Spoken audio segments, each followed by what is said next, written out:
Good evening.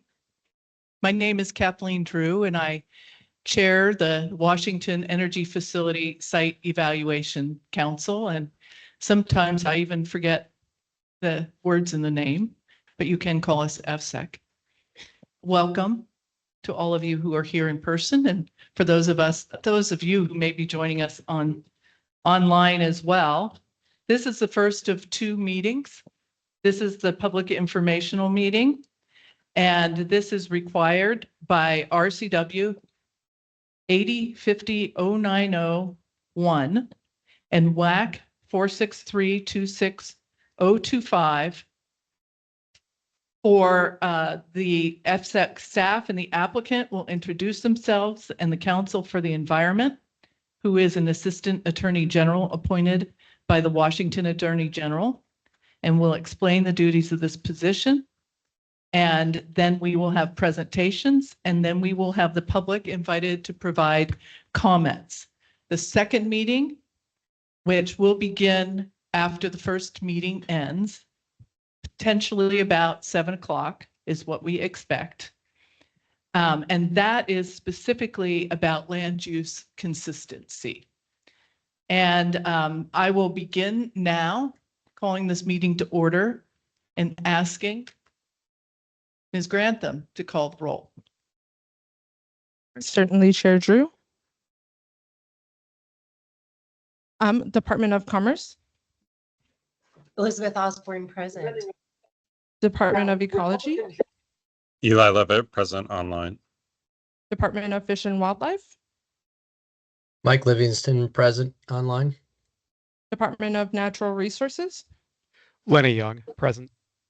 Utilities and Transportation Commission. Stacy Brewster, present. For local government and optional state agencies, for the Goldeneye BESS project for Skagit County, Robbie Eckroth. Assistant Attorney Generals, John Thompson. Present. Jenna Slocum. Zach Packer. Administrative Law Judge, Dan Gerard. And for the Council for the Environment, Yuri Curl. Present. And for council staff, I will call those are anticipated to speak tonight, as well as admin staff who are here. Amy Hofgemeyer. Present. Joan Owens is present as admin. Carl Halapa. Zia Ahmed. Present. Adrian Barker. Present. And Trevin Taylor. Present. Chair, there is a quorum. Thank you.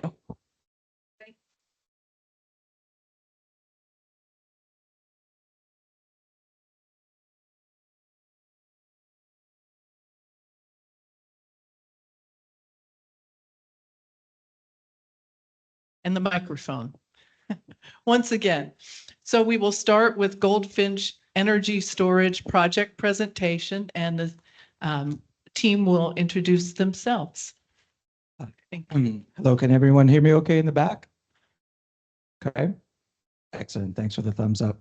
Good evening, Chair Drew, council members, folks on the line, members of the community here in the room. Thank you for the opportunity to be here tonight to introduce the project, the Goldeneye project to you, and to listen to your questions and comments. My name is Alex Martin. I'm a senior manager of development with Tenasca, and I'm the project director for the Goldeneye project. Tenasca is an Omaha, Nebraska-based company with over 35 years of experience in the energy space, with a long history of developing, constructing, safely operating facilities across the country. With me are several of my colleagues from our engineering group, development, community engagement, as well as environmental consultants and safety experts as well. I won't take too much time to introduce each of them for the sake of brevity, but if questions are asked and they speak to them, then they can introduce themselves. Before I turn it over to Tommy Nelson, our lead project manager, to introduce the Goldeneye project and the need for it and its benefits. I'd like to just take a second to say we recognize our role here tonight is not only to introduce the project, but to listen to your input and to take action from that input and incorporate it in the creative manner to develop the best project possible. In my experience and my belief, when we take that input into account, we come back with better projects and more sustainable projects. So thanks very much again for the opportunity to be here tonight. I'll turn it over to Tommy. Thank you. Can everybody hear me in the back? All right. So we're going to start with a brief overview of the technology that we're discussing here. What is a battery energy storage system? And I do want to take a quick moment at the top of this to just say at all of the pictures here and in the presentation, and these are pictures from the presentation, while they might have labels on them, they don't necessarily represent the exact manufacturer that we're going to go forward with. That decision hasn't been made yet. So just a caveat at the top here. But basically what a BESS facility is, they're designed to charge from the grid or store power and then discharge back to the grid when there's a shortfall of power. Important to note that these facilities don't generate power. They're just power that's generated elsewhere. And once these projects are built, the facility won't require any water or sanitary facilities. They will be unmanned.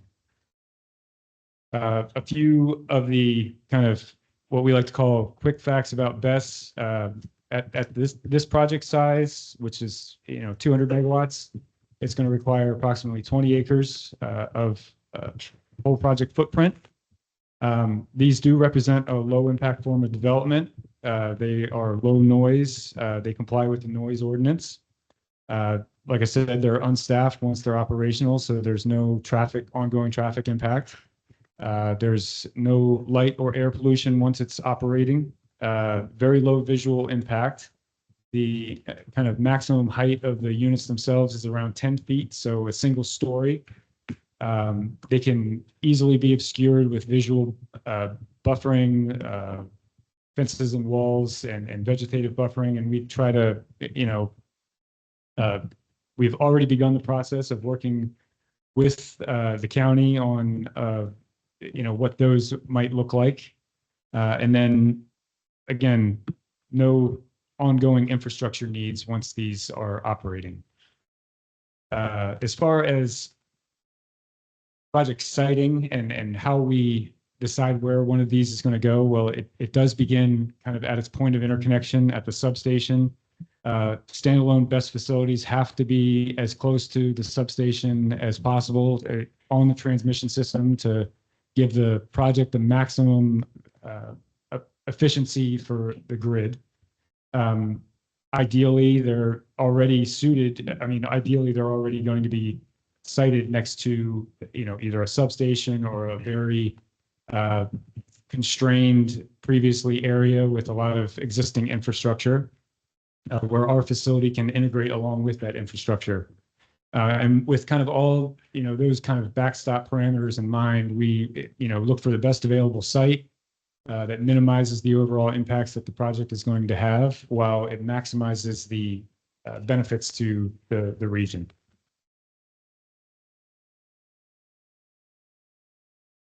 These projects, like the project that we're talking about tonight, Goldeneye, use state-of-the-art battery technology. We only work with tier 1 manufacturers that we can trust are going to deliver a safe product.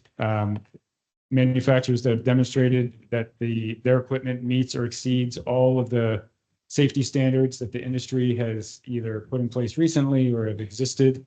And we do work closely with those best safety experts for every aspect of the design. And here tonight, we've got some of our consultants from our safety, fire protection safety engineers and safety consultants that we use in developing our plans for the project. And they're here to answer any questions as well.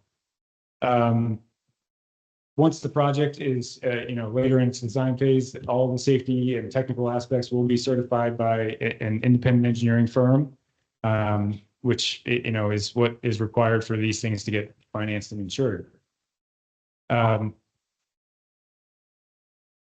There are about north of 20,000 BESS facilities operating across the United States right now, and several of those are in the state of Washington now operating.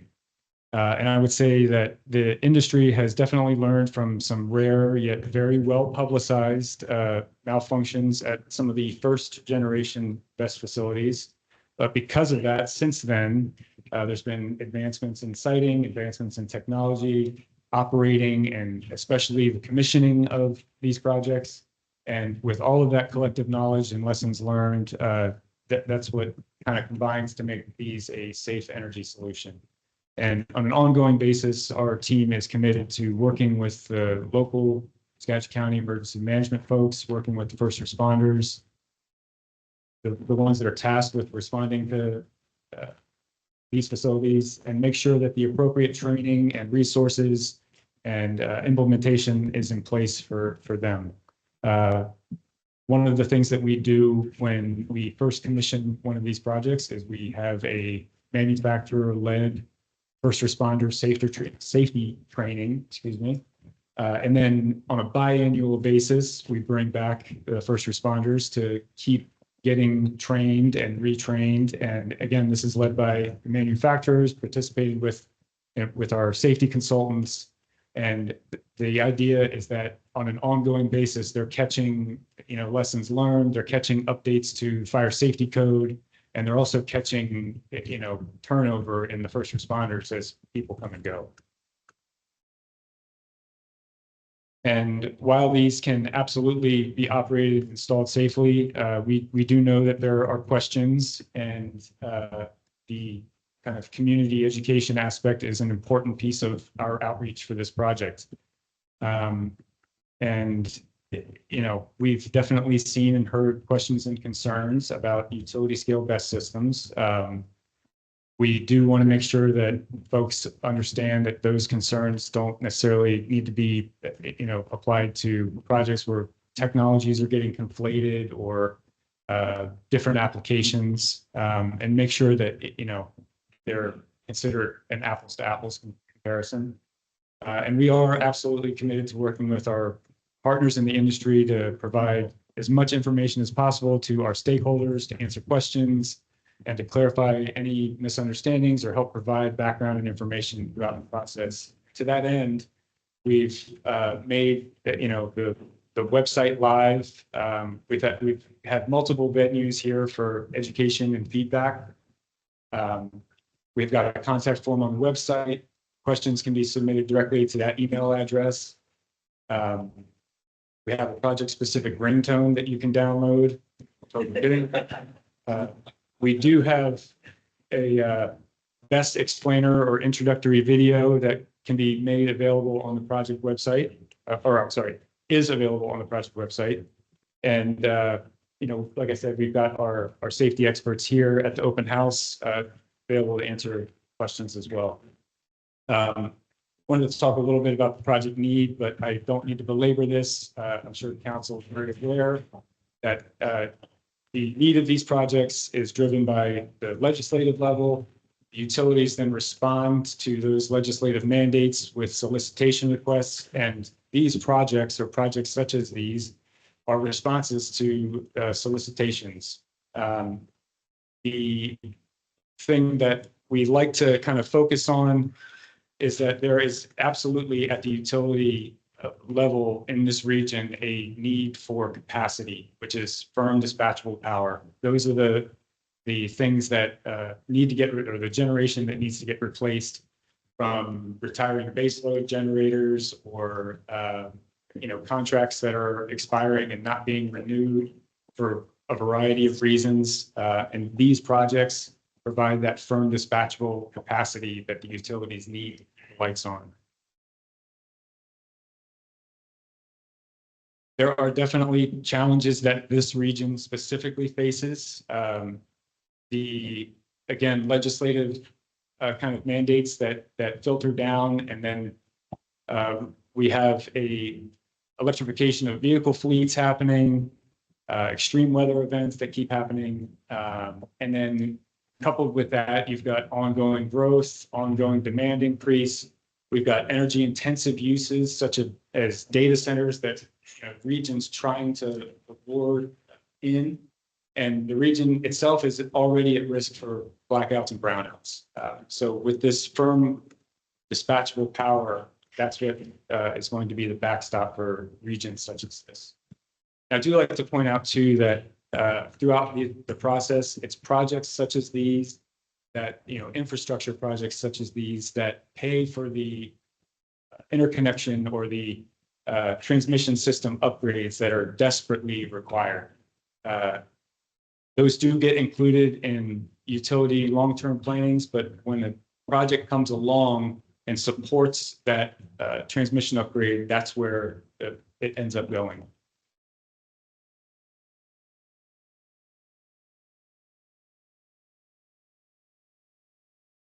Right, so our proposed project, the Goldeneye project itself, it's located on, I think most people here know where it is, but it's on Minkler Road, just northeast of the Cedar Woolley substation, kind of catty corner to it.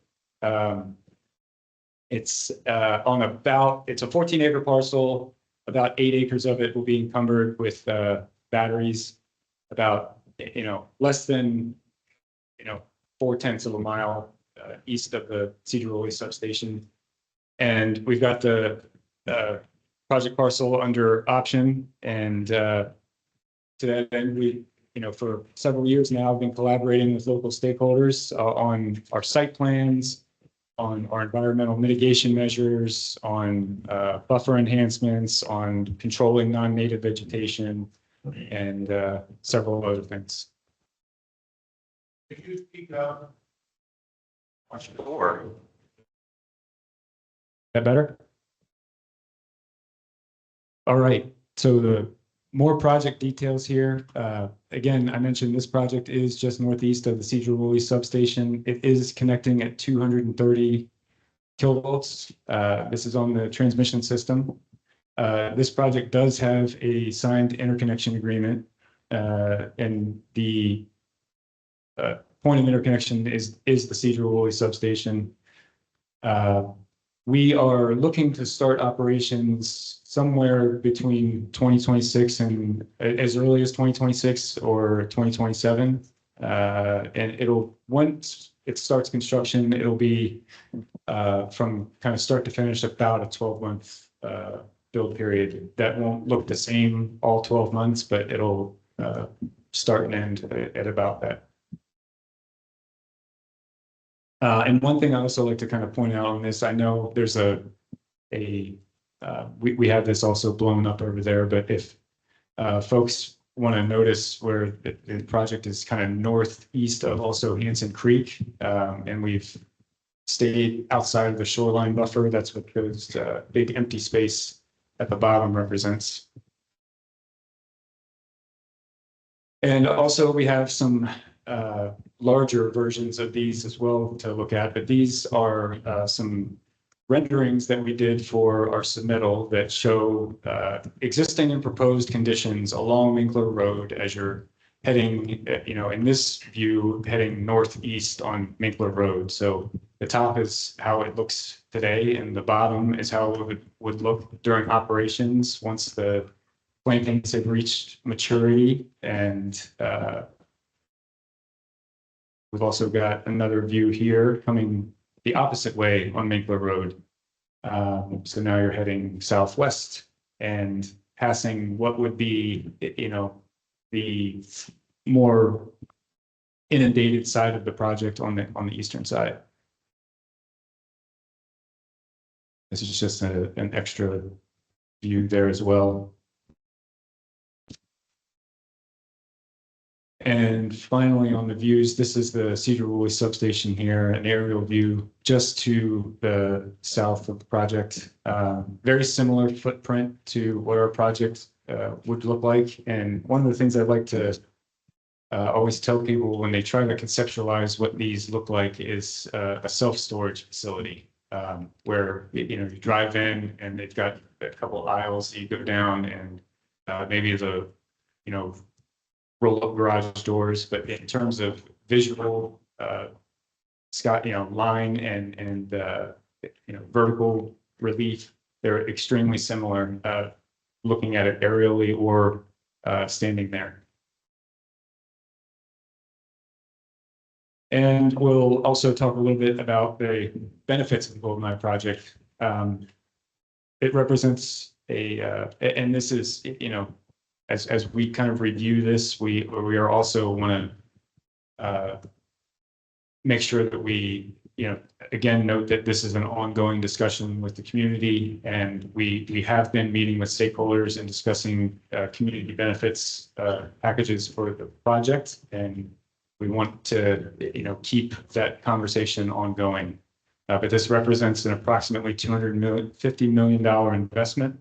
At its peak, it'll be approximately 100 union jobs from local union labor. We have a signed MOU. And this project will provide energy security, that crucial capacity for growing businesses and residential development, and help strengthen the electrical infrastructure. These projects like this are what allow for the maximization of integration of renewable resources. And, in Skagit County, what this represents is, about 100,000 homes for 8 hours or so of power. And finally, just, again, reviewing the low impact nature of this development, I do want to kind of point out two specific bullets on here, that this project will still undergo, as Kevin and I were talking about before the hearing, this will still undergo a full SEPA analysis, including biological, class 3 cultural, wetlands evaluation, phase 1 environmental site assessment. And we don't anticipate the project will result in any impacts that cannot be mitigated. As part of the stakeholder engagement and community outreach that I mentioned, we've been engaging with stakeholders across the region, incorporating community feedback, and really trying to incorporate that into what our plan is for what this project can provide for the community. We met with over 60 stakeholders in the community, including from tribes, including elected officials, community organizations, and that was all introducing the project, providing briefings, and getting any input or feedback prior to our application submittal back in June. And do want to highlight again that we have a signed MOU with labor. Do want to highlight that we've been engaging with the Skagit River System Cooperative to collaborate, on environmental protection with Hanson Creek. And again, we have the website and contact form live. And I will stop there for any questions. Thank you very much. I will ask for questions from council members. Is there a way I can get the meeting screen up here, or will somebody have to let me know if they're council members with questions? I'm Chair going to, Drew, this is Andrew Grantham. I have Teams open, so I can let you know if someone raises their Okay. hand on the Teams. thank you. I do have a couple of questions. First of all, how many utility scale BESS facilities have you developed? Number of facilities. Or some scale? Just give us some, you don't have to, some scale of how much you have worked in this. I would think Arena. there's 40 or 50 active in development, and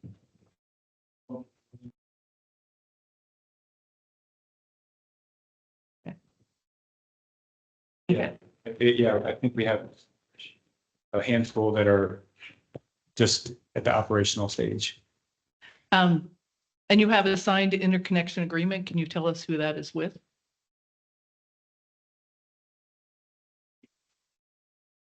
Sorry, thank you. Yeah, yes. Sorry.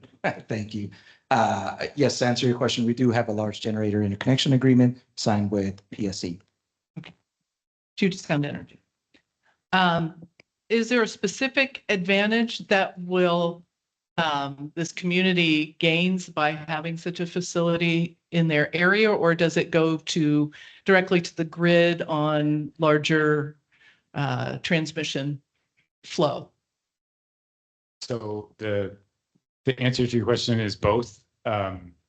It helps to think of power in the same way as water, because this project is located so close to its injection point. Once it goes onto the grid, it will go to the shortest path of least resistance to where it's needed. In times, Do you still need to hear them? Couldn't hear when you did answer the question. I couldn't hear him answer the question about how many systems he has online right now. So if you would answer that one again, please. I'm not sure how many we have online. We have a few in our California portfolio that have just come online. But you said you had a number that are We in have a construction. number in development and a number in construction as well. Okay. To ask Okay, the- so thank you for your question. And not hearing the answer, I am going to ask for questions from the council, and I'll try and keep this really short. And if you have questions, please state them when you come up for your remarks. And I am sure that the company Tenasca will take note and talk to you at answering your question after the meeting. So we won't have a back and forth. At this point, we had the open house. We'll take comments. And then if you have a question, we'll make sure there's follow-up. Thank you. Are there other, so the answer to the question in an advantage, yes, it's close to going on to the grid, but there could also be an advantage to provided locally. Is that true? Correct. Okay. Are there questions from other council members? I'm not seeing any questions right now from the council members. Yes, thank you. We will continue to emphasize that. Okay. Then we will move to the next item on our agenda, which is EFSEC siting process presentation. And that will be Mr. Trevin Taylor. Well, my name is Trevin Taylor. I am a environmental planner for EFSEC. I'll be the SEPA specialist on this project, helping Zai Ahmed, who's going to be your basically your main point of contact through the project. He can't be here tonight, but he's online. So I'm going to walk through EFSEC. I'm going to make an absolute mistake that every new public speaker is supposed to say is, I've been on EFSEC for 2 months. So you're going to have to bear with me on a couple of these. I might need to get some questions from more experienced people. But so what is EFSEC? The Energy Facility Site Evaluation Council was actually started in 1970. Their job is to basically help energy projects, especially large ones, to go through sort of a one-stop shop of basically permitting and environmental compliance and overview. The type of projects that they're known for basically that are required to go through EFSEC would be anything from a nuclear power plant, natural gas and oil pipelines, underground natural storage facilities. Those kind of things require certification from EFSEC. And that is going to be basically the product that will come out of our process as a certification to the governor. That recommendation goes through a commission that we have, and the final decision that comes through the governor's office will basically preempt any state or local permitting. So tonight we actually have in the house our chair, Kathleen Drew. Online, the Department of Ecology, Eva Levitt. Department of Fish and Wildlife, Mike Livingston. Department of Commerce, Elizabeth Osborne. Department of Natural Resources, Lenny Young. Utilities and Transportation Commission is represented by Stacy Brewster. One of the, yeah, I gotta remember that. You only flip it for me. One of the optional, you have also optional agencies that can join in with EFSEC, depending on the project and location and things. It might be the Department of Agriculture, Department of Transportation, or Department of Health, Military Department. Those would be examples that aren't necessarily permanent seats all the time, but might join in as needed. Also, tonight we actually have Robbie Eckroth, hopefully I pronounced it correctly, representing Skagit County. As you know, this project's within Skagit County jurisdiction, and they will be reviewing the project as it's gone through the process. Also, what's kind of unique is if a project goes through a port, then the port will be a non-voting member, but will have full review of the application review process. So what I mentioned a little bit, so basically any nuclear power facility would fall under EFSEC. Any non-hydro, non-nuclear thermal plant that makes over 350 megawatts would fall under our jurisdiction for certification. Clean energy manufacturing and transport. And then there's a couple of them that can opt in if they want. For instance, alternative energy such as hydroelectric or solar panels, landfill, biomass, those kind of things can actually opt in and go through our process if they wish versus other permit options. Transmission lines that are greater than 500 kilovolts are required to go through us, although 115 kilovolts or less, or 115 kilovolts up to 500 can opt in. Pipelines and refineries and storage facilities actually have regulations, and they're a little bit more in detail. If anybody's really interested in it, they can look up the RCW code or revised code of Washington 8050.060. So this map here actually shows, and be a little bit tough from the back of the room to be able to see the color coding on it, but it is the locations that are currently under EFSEC's jurisdiction. There's 6 active facilities, 2 natural gas, 1 nuclear, 1 solar, and 2 wind facilities. The blue marks on there, once again, I apologize, the marks are small, a little bit tough to probably see. The blue marks on there are basically facilities that are currently approved, but are under construction or will go to construction. There's a clear circle that's kind of buried under the Columbia Generating Station. It's really tough to see, and that's actually one that is going through decommission. EFSEC will follow these projects from the initial start or from birth through construction all the way to decommission. So it is a unique office that follows the process from birth to grave, as they say. And then, of course, tonight here, we got 7 projects on here that are currently under review or under application. And of course, the Goldeneye battery storage is one of those that's currently under review and very early stages of the permit process. So where are we at in the process? This chart here, I think the key thing with so many participants here tonight from the community, I want you to really pay attention to the green arrows.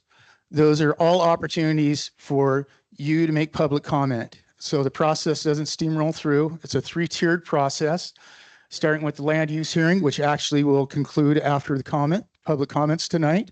You'll have a consistency determination that will come out at some point in the process. Then as that tier follows down, you'll also have a chance at the initiate intervention process to more public comment. Goes through a couple more reviews to adjudicating hearings. And so that one tier alone will basically give you 3 opportunities for comment as a process as alone. Tier 2, the SEPA side of it, is which I'll be the most active in personally. There is basically a SEPA determination.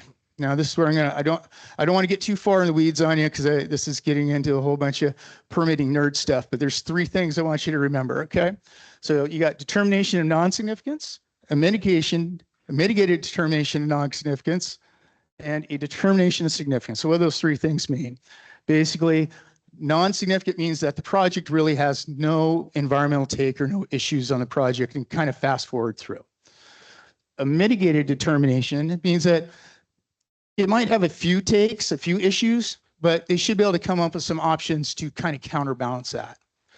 Then a determination of significance, which is the most common one for EFSEC projects due to the scale of the size of projects that we normally build, means that no matter what, we can't avoid some type of natural resource. And that requires a full-blown, what we call an environmental impact study. Okay, that's the famous one most of you guys usually hear about on the news. Took a long time to get through an environmental impact study. So this case here, if it goes through a full-blown determination of significance, meaning a full-blown impact study, you'll have 2 more comment periods alone in just the SEPA process. Then a unique feature that comes in, we'll come back to those a little bit here on the SEPA part. But then the third piece is the permits. EFSEC actually has authority over state permits, and we will also have a public comment period before we send that final package to the council that then gets sent on to the governor's office. So in all, there's over 6 to 7 potential times to basically make comment, and we want to make sure that everybody understands that, especially with this larger group we have tonight. Okay. All right, I'm going to dare to bore you one more time with a little bit of this SEPA stuff, but I do want you to understand it. So if you remember, I mentioned the other 2 processes is basically known as the mitigated, okay, to where they have enough countermeasures to kind of make it even or just no issues at all. If a project can show that they meet their consistent land use decision, along with a determination of non-significance, no take, no issues on site, or they've mitigated enough, they can actually go through an expedited process per WAC number 46-43, 463-43. That will actually save them. They have to know no environmental impact statement, so they save the time and money there. And also no required adjudication. So if it's the MDNS, there is another 15-day comment period. The DNS, no issues, is fast forward and they're kind of done. Okay, so if a determination comes out of this that it's one of these 2, I want everybody in the room to be aware that they made sort of a fast path. They were able to show that they have a low enough impact to meet one of these standards. It's tough to get there, and we're way early in the assessment process to see if they're going to be eligible for either one of those. Okay, so nobody's went past that. I guess next one. All right, permit issues. So once again, I'm going to go on this real quick. EFSEC has a unique opportunity from our position that was granted to us years ago in the 70s. And so we do have authority over certain permits, such as water quality permits or air quality permits. We can actually, Department of Fish and Wildlife issues, there's things like that. So because we're a state agency, we granted that authority to be able to try to make it one-stop shopping. It gives us an opportunity to have that third process. And once again, this will have your final opportunity. Well, I won't say final, somewhere in that process, so it gives you another opportunity to have public comment if you wish. Okay. So the council will now, basically the council makes a recommendation to the governor. So that packet that we're talking about comes down to a certification. The packet is built with several different aspects from those 3 tiers. A packet of the permits, packet of that SEPA with all those determination things I talked about, and of course the adjudication issues if it has them. That package is then sent off to the governor's office. They have 60 days to comply. The governor then either comes back with one of 3 decisions. They either approve the application and they're off and running, which is off to the draft certification, or they reject the application and it is done. Don't pass go from there. So they definitely don't want to get to that point.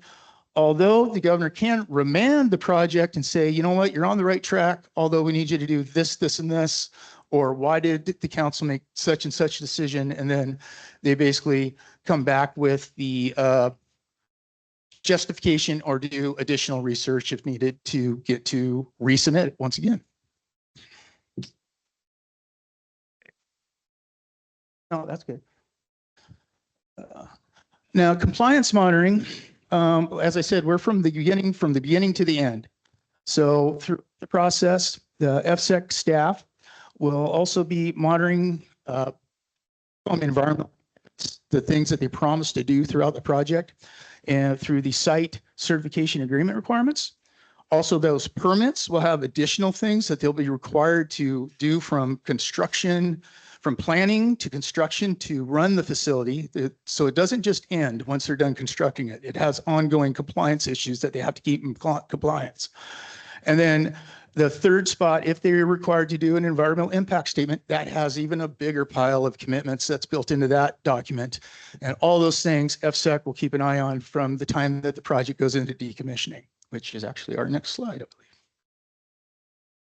So decommissioning, once the project has lived its life, then it's time to shut it down. They actually, before they can go to construction, the applicant is required to provide an initial site restoration plan. That's basically, we'll call it the initial ideas on someday this project's going to live its life and it's got to go away. And these are the kind of things that you got to do to put the property back or to make it the best shot at the whole. Now, what's unique about this is that once the project has lived its life, and they can then request for actual full decommissioning. They have 90 days to let the council know that they're going to do a detailed site restoration, which basically before that's approved because things change, right? Laws change, science changes on what's the best way to replant a wetland or do sometimes like that. So that gives the council now time somewhere in the future to use the best available science and best decisions and policies and laws. And before they can decommission, they have to put in a 90-day plan to be approved to do so. And they also have to be required to show financially secure to be able to follow through with the process. And whoever receives that approved certificate from the governor is basically who is going to be required at that time of decommissioning to show the financial responsibility to decommission the site. So I'm going to close out real quick here. Once again, what a great showing. For my first time out, hopefully it's like this every time. So once again, welcome. And so if you have emails, send the comments at efsec.wa.gov, or you can call 360-664-1345. They do accept regular mail at the address there for the Energy Facility Site Evaluation Council on 621 Woodland. And of course, during those comment periods that I mentioned, you can also go online and write once again at comments.efsec.wa.gov. So thank you very much. And that, I believe, is a form that you can just enter your comment into. Is that correct? The comments database. And is that open until what time for this meeting? This is Andrea Grantham, Chair Drew. I can answer that question for you. Thank you. Yeah, it is an online comment campaign. So it is a form that you can fill out, and it'll be open from, well, it's open now. It started at 5 o'clock and it will close at 11:59 p.m. tonight. So you don't have to write a separate email or anything. You can just tonight just go into that comments at efsec.wa.gov and just insert your comments into that. So that's another way to do it. I did not ask our counsel for the environment to speak, and so I would ask him to once again introduce himself and let you know what the role of the counsel for the environment who is appointed by the Attorney General of Washington is. Go ahead, please.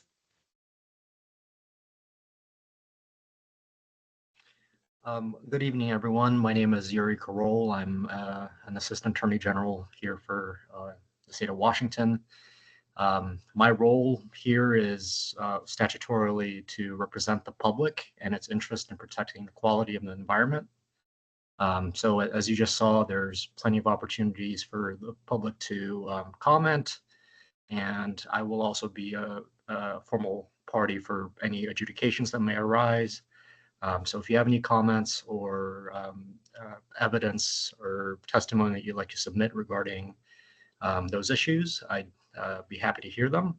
I will enter into the chat my contact details, so you have those.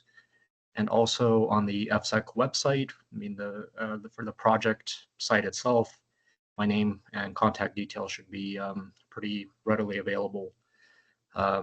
So yes, if you have any testimony to submit, please let me know. Thank you.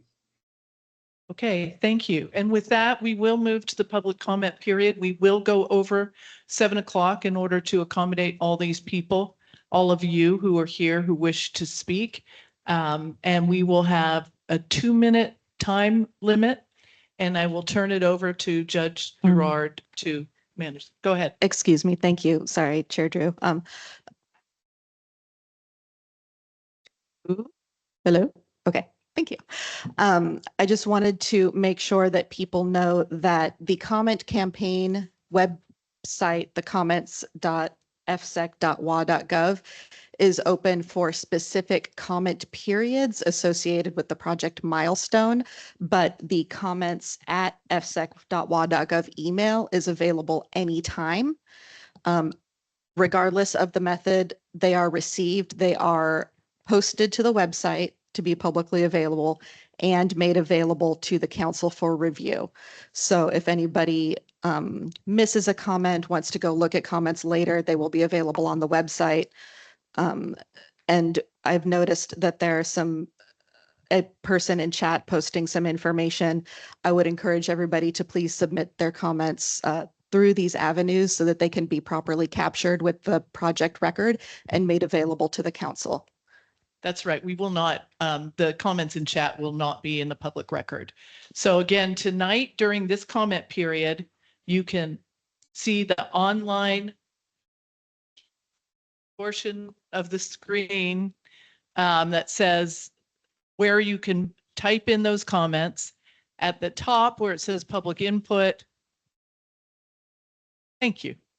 The comments at efsec.wa.gov is open anytime for comments.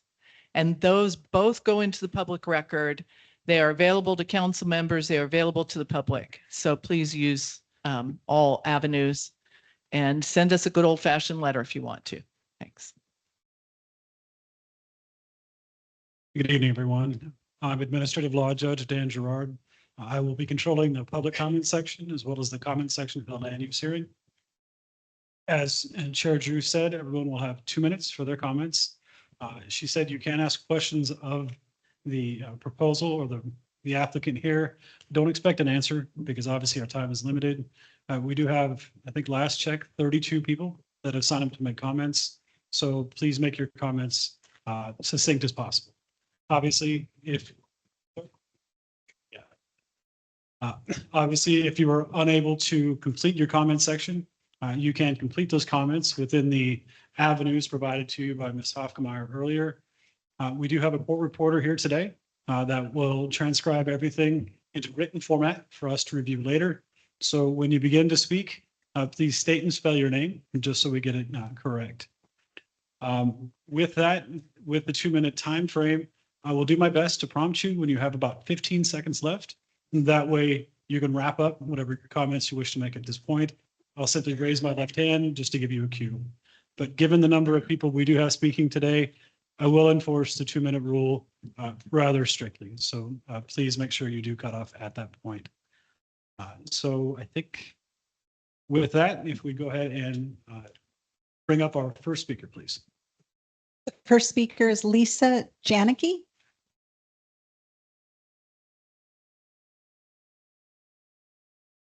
Good evening. Welcome to my hometown of Sedro-Woolley. And my name is Lisa Janicki, Janicki. I am a county commissioner with Skagit County.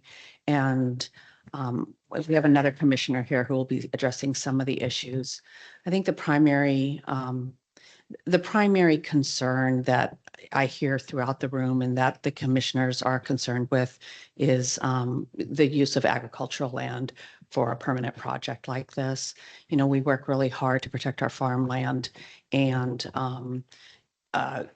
including a self-taxing our whole population to buy out farmland, legacy credits, putting conservation easements across farmland so that we have this ability to literally feed the world.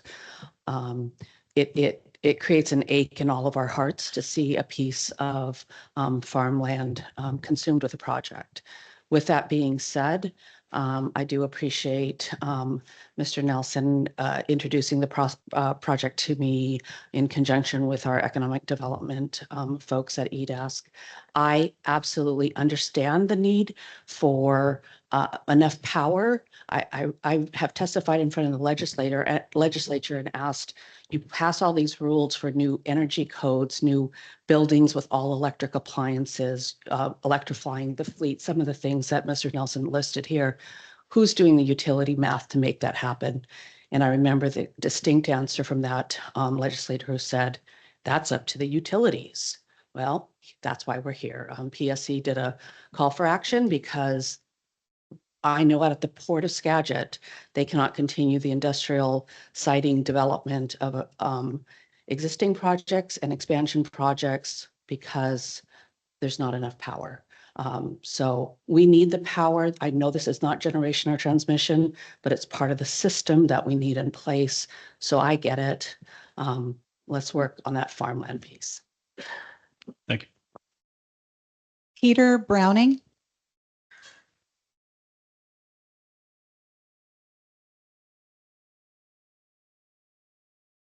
Thank you. I'm Peter Browning, the other commissioner here, and I appreciate you coming and talking to us. I did meet with Goldeneye early on, and we had a very good discussion. Mr. One Browning, thing, would you yes. spell your name as well? Oh, please? PETERBROWNING. And the one disappointing part was that I just did not know that, and I was not led to believe that this is going to become a state decision. And I feel very strongly that it should be a local decision. I understand that we have been overruled on this, and it's unfortunate.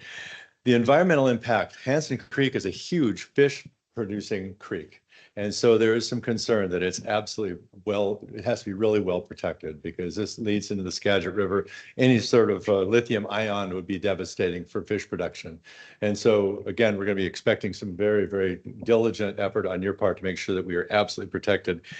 The floodplain area, it's kind of low. It's a swampy area. It has to be elevated. So if there is a flood, it's not going to be consumed with flood water in the spring or the fall. So we have to be assured that it's going to be up high enough. It's going to be a protected area.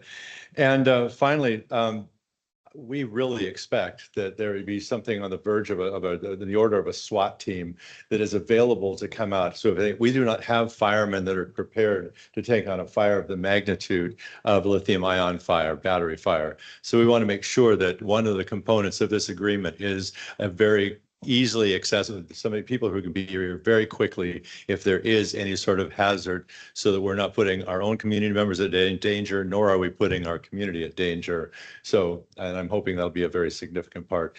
Again, Mr. Nelson, I appreciate our conversation. You were very honest with me always, and I appreciate that. So thank you. Thank you, Mr. Browning. Charles Johnson.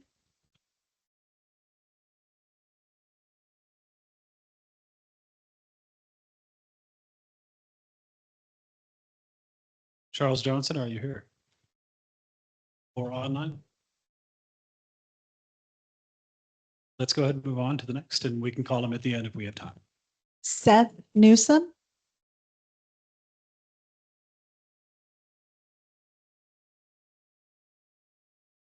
Seth Newsom, are you here?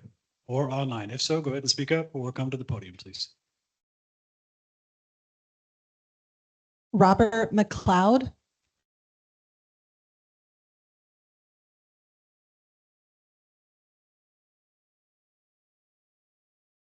Good evening, ladies and gentlemen. My name is Robert McLeod. I am a field agent for Labor's International Union. Would you spell your name as well, sir? MCCLOUD. I am a field agent for the Labor's International Union of North America, Local 292 in Everett, Washington.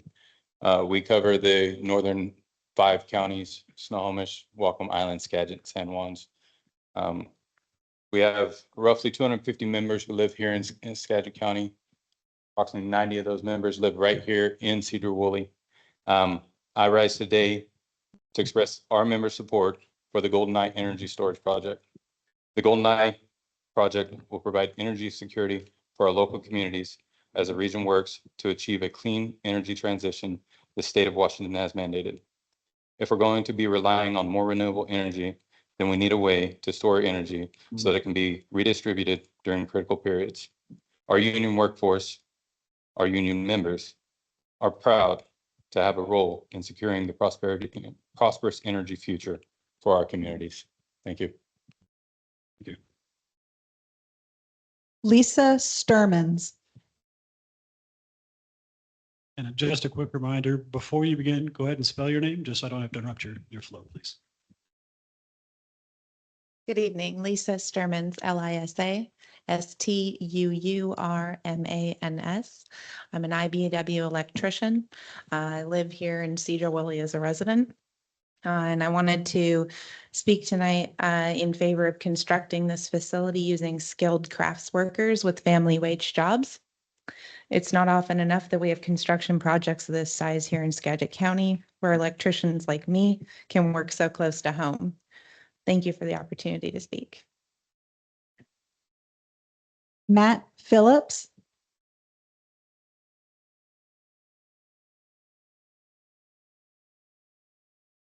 Matt, M-A-T-T, Phillips, P-H-I-L-L-I-P-S. I live here locally with my family. I have school-age children, own a local business, and have a 13-year career in public safety as a firefighter here in Washington. I love the neighborhood feeling and community-focused lifestyle we have here in Cedar Woolley, the abundant wildlife, outstanding scenery, etc. I'm going to blast through this, so bear with me. I'm here today to strongly oppose the proposed 800 megawatt hour battery energy storage system in our town due to significant impact on our community's health, safety, and general welfare. In my line of work, current industry standard is to anticipate we may need 10,000 gallons of water to mitigate a single electric vehicle fire.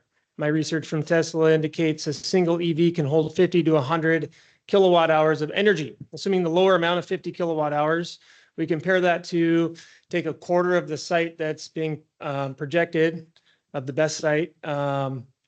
I'll skip all the math here. It equals to about 4,000 EVs, a quarter of the site. So if we had 4,000 EVs on fire at 10,000 gallons per each, we would need 40 million gallons of water. The point here is to highlight the enormous scale of this facility. The runoff would threaten the Skagit River. This size facility doesn't belong in Cedar Woolley. The energy industry downplays the occurrences of these fires, possibly because it would negatively affect profits. But these fires do happen and keep occurring regularly, even with modern equipment and technology and today's leading safety metrics like the ones promised here by Goldeneye. July 18th, just less than a month ago, Santa Ana, California, battery storage facility prompted evacuation, required 60 firefighters under investigation. May 20th, just a couple months ago, San Diego, California, Gateway Energy Storage Facility, smaller than ours, 250 megawatt hour facility involved in a fire. Water was pumped into the building suppression system to extinguish it. They put a 650-foot barrier around for 22 hours with air monitoring equipment from drones and robots, an evacuation warning in a half mile around the area, and they stayed on the fire for 17 days because it reignited. I've got 6 more here. Thank you, Mr. Phillips. You can certainly submit those.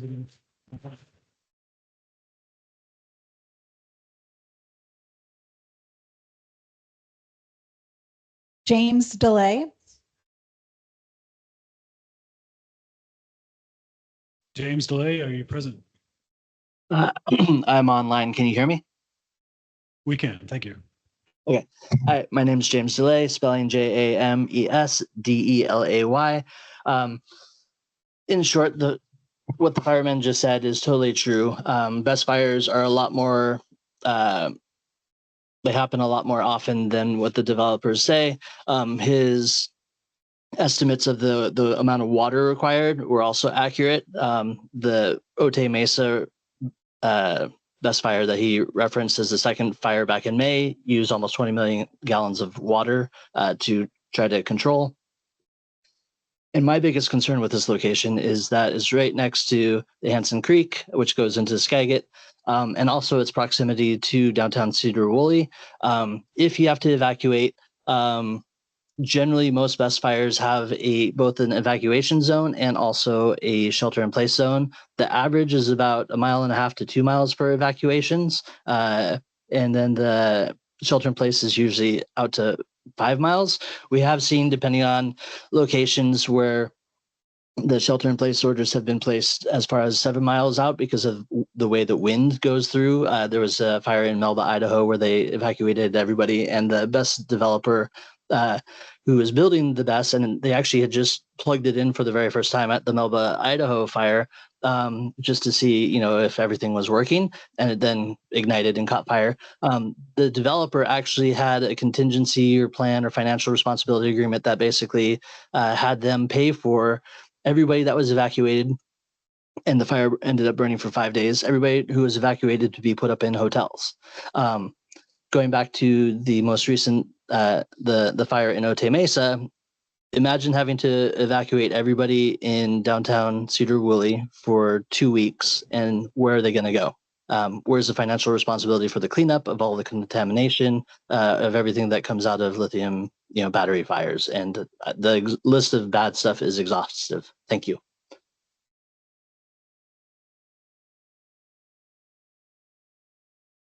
Thank you, Mr. Villalobos. Kathy Sutton.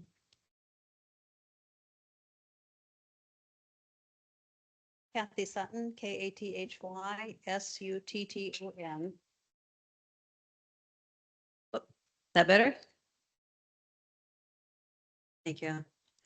I was going to talk also about the San Diego fire recently. I think one thing that Matt may have mentioned, but I missed, was that not only did it take almost 24 hours to contain it, it reignited itself twice within the next 2 days. And then it went further to contain it. People were evacuated for 2 weeks. The evacuation had gone off and then been reinstated. Plus, what I had read also is that there was hydrogen fluoride released into the air up to 600 feet away from the site. My concerns are local as well, environmental for the land, the animals, but also the children and the people's homes. Within a few miles, as the crow flies, of the site, we have Cedar Woolley High School, State Street High School, at least 4 elementary schools. We have Cascade Middle School, Riverfront Park with baseball fields. We have Janeke baseball fields, Cedar Woolley downtown area, residential areas, Hanson Creek, Skagit River, Judy Reservoir, which stores PUD water to surface a lot of Skagit County and beyond. So worst case scenario, of course, if there is a thermal runaway, it could be big bad. Where's the 20 million gallons of water going to come from to serve that? And then where's it going to outflow to the river, to the creek, to the soil? That's going to be massive to clean up. Again, our fire personnel, we don't want to jeopardize them.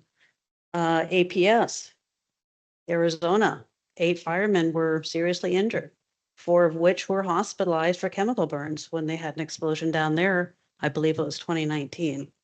So a lot of risk. Benefit, maybe, I don't know, but a lot of risk to our community, our environment, and our children. So thank you. Thank you, Ms. Sutton. Suzanne Roners.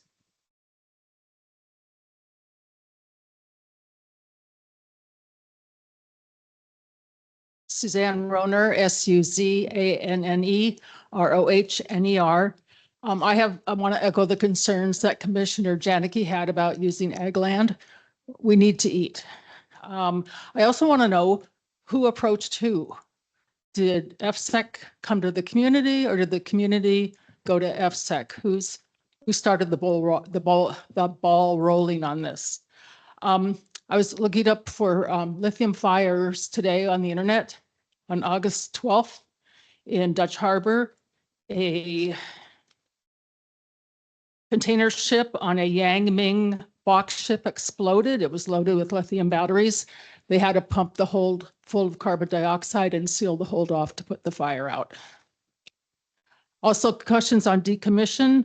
What is the longevity of one of these systems? And what is the environmental impact of the mining of rare earth minerals to get the lithium batteries and the disposal of those batteries? What's the entire environmental impact of that? And the other thing that really kind of chilled me was the statement that the final decision, and I'm kind of unclear on whose final decision, whether it's EFSEC or not, but the final decision preempts other state and local decisions. And that sounds like somebody's given up control, and it doesn't sit well with me.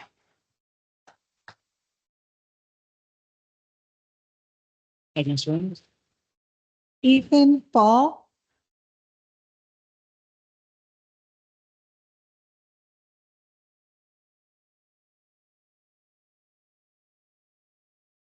It's Ethan Fall, PFAHL. Good evening, council. My name is Ethan. I work for Liuna Local 292. I represent approximately 1,300 construction craft laborers, including those who live and work in Sedro-Woolley. The Goldeneye Energy Project will be the gold standard for all projects in Skagit and surrounding counties. This project is a step in the right direction, pushing us towards a clean energy transition. Goldeneye will meet all of the state's new mandates for clean energy while simultaneously providing 100 approximately good paying jobs with benefits for the men and women building this landmark project. The Goldeneye project will help eliminate the ever-growing burden of stressing the grid. Goldeneye will also assist the growing demands of an increasing population, the severe weather storms which leave families without power for many days. I understand everybody's safety concerns, but that's why there's committees like you guys to uphold those safety concerns. In general, labor supports the Goldeneye project. Thank you. Thank you, Mr. Fall. Val Mullen.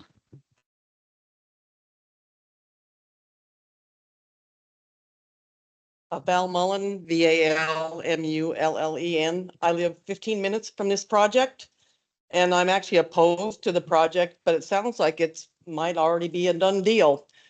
I also want to know the life of the project, and am concerned about the parcels that are zoned agricultural and natural resources. Why are we able to do that in these zoned areas? If I wanted to do something like that, I'm sure I would be shot down immediately. The project is near population, a very populated park, the Skagit River, Henson Creek. None of these are really compatible with a lithium ion battery. And I noticed on one of the maps that you showed, none of these projects are in Seattle or Everett or in the populated areas. Why are we just in the rural areas that are hosting these projects? The batteries are not recyclable. They're expensive to manufacture. The mining for the lithium destroys land, ecosystems, pollutes water, pollutes air. The extraction depletes the water needed by agricultural and homeowners. And the extreme cold can damage these batteries. So I have an opposition to this, but I'm just wondering how much impact our statements have on this. Thank you.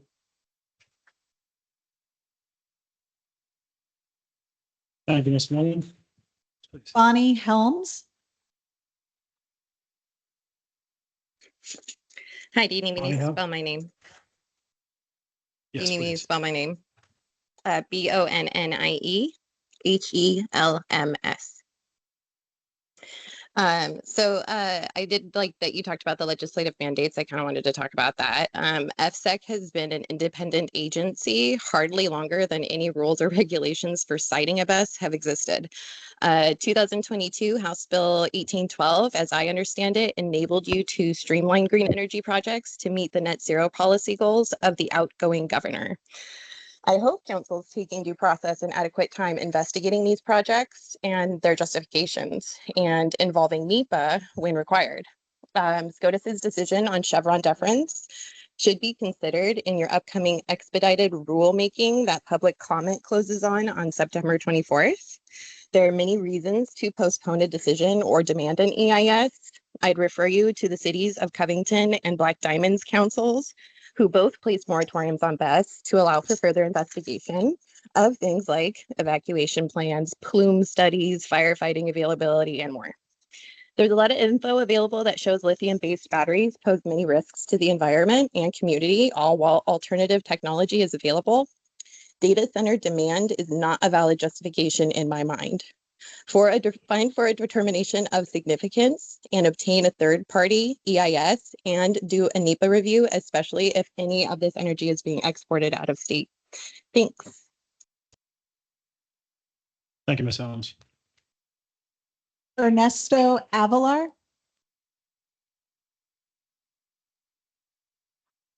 We have Ernesto Avilar, either in person or online. Yeah, I'm online. Can you hear me? I can. Go ahead and spell your name and make your comments, please. Thank you, sir.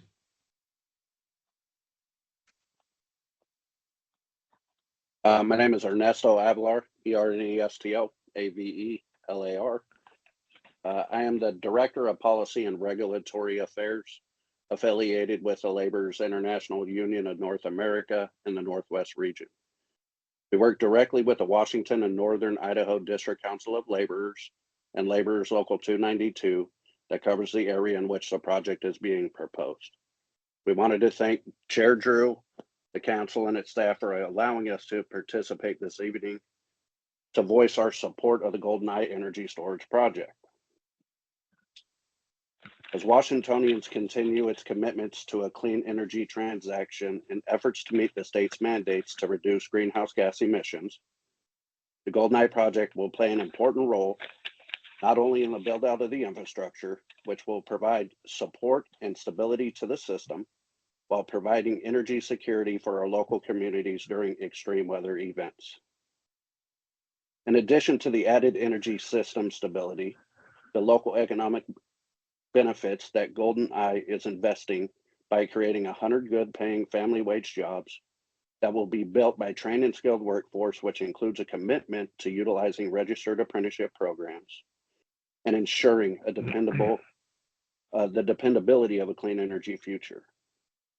The Laguna Northwest region commends the developer for its work on this project to ensure an equitable and just transition, its investment to the development of a locally trained and skilled workforce of the community.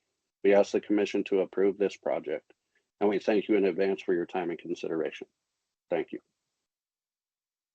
Thank you, Mr. Avilar. Please next. Connie Miller,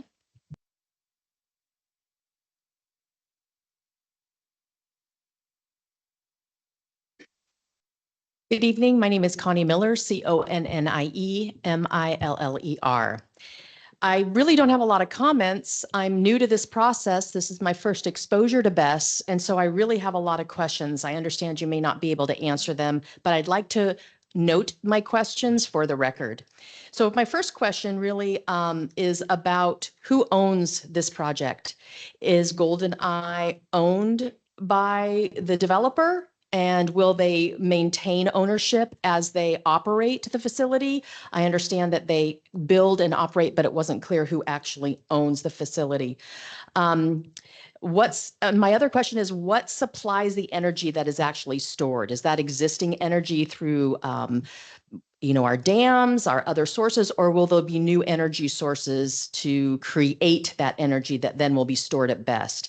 And then since this is an unmanned location, and although it's great, we might have jobs for the construction of the project, there's no long-term jobs here from what I understand. Who determines when that energy is released? That's a question I have. Is that energy released to Puget Sound Energy, and is it therefore sold to them? And then who receives the benefit and the profits of that energy sale?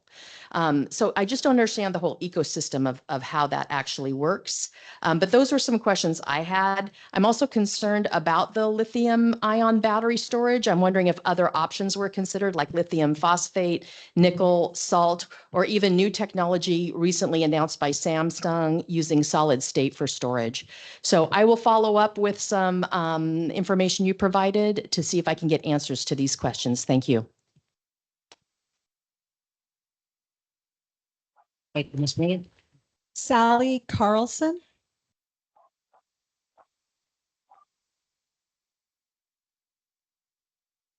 SALLYCARLSON. Thank you.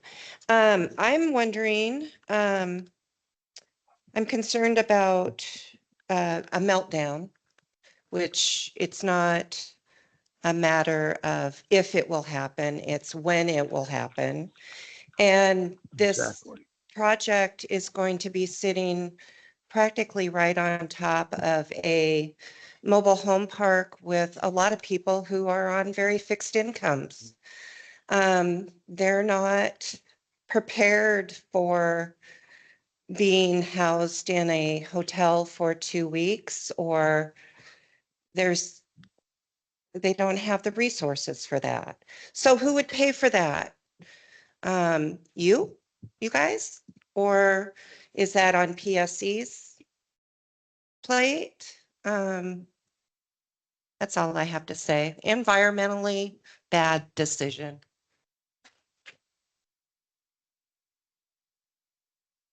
Thank you, Ms. Carlson. Please next. Beverly Loudermilk. The story of my life. Okay. Beverly, Beverly, Laudermilk, Laudermilk. Thank you for this opportunity for us to speak and have our input. When we have a problem, obviously, we have a problem, obviously, as just a state. We're making the decision to get off of fossil fuels as quickly as we can for the sake of our environment, for the sake of our waters and our air. And I just find it a problem that our solution can involve a thermal runaway that may cause pollution in our rivers, in our air, and it'll affect the environment, our children, the animals around us, the gases that are produced by these batteries, which my understanding is that when one has a problem, it immediately causes an ongoing effect, like Sally said, a meltdown, skin burns, lung damage, possible systemic issues. And I don't think this is a good plan. If we have a problem, we need a solution. We don't need more problems being caused by the solution. And why Mr. I can't see your name. You said these things don't happen. They're better now. They are happening, and there's no guarantee that they won't happen. And you're not going to have anybody manning them. That just doesn't make good sense. This is a community that needs this land and this water. We need to protect our earth. Thank you, Ms. Loudermilk. Next, please. Derek Maloney.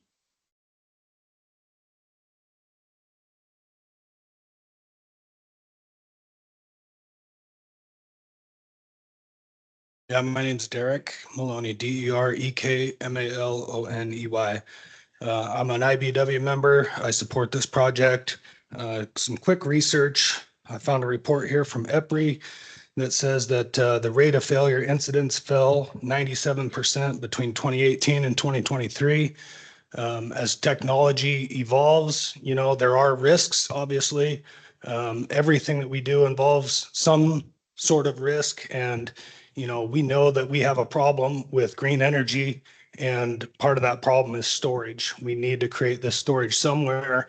It has to be close to substations in order for it to work. So I support this project. Thank you. Thank you, Mr. Maloney. Next, please. Thank you, sir. Jack Moore. Jack Moore, are you either in person or online? If so, go ahead and speak up, please. Let's go ahead and move on, please. Keith Weir. Good evening, Chair Drew, members of the committee. Can everybody hear me? We can, thank you. Okay, my name is Keith Weir. Spelling is Keithweir. I am also an IBEW member, however, from the Southern Local, IBEW Local 46, representing 4 counties.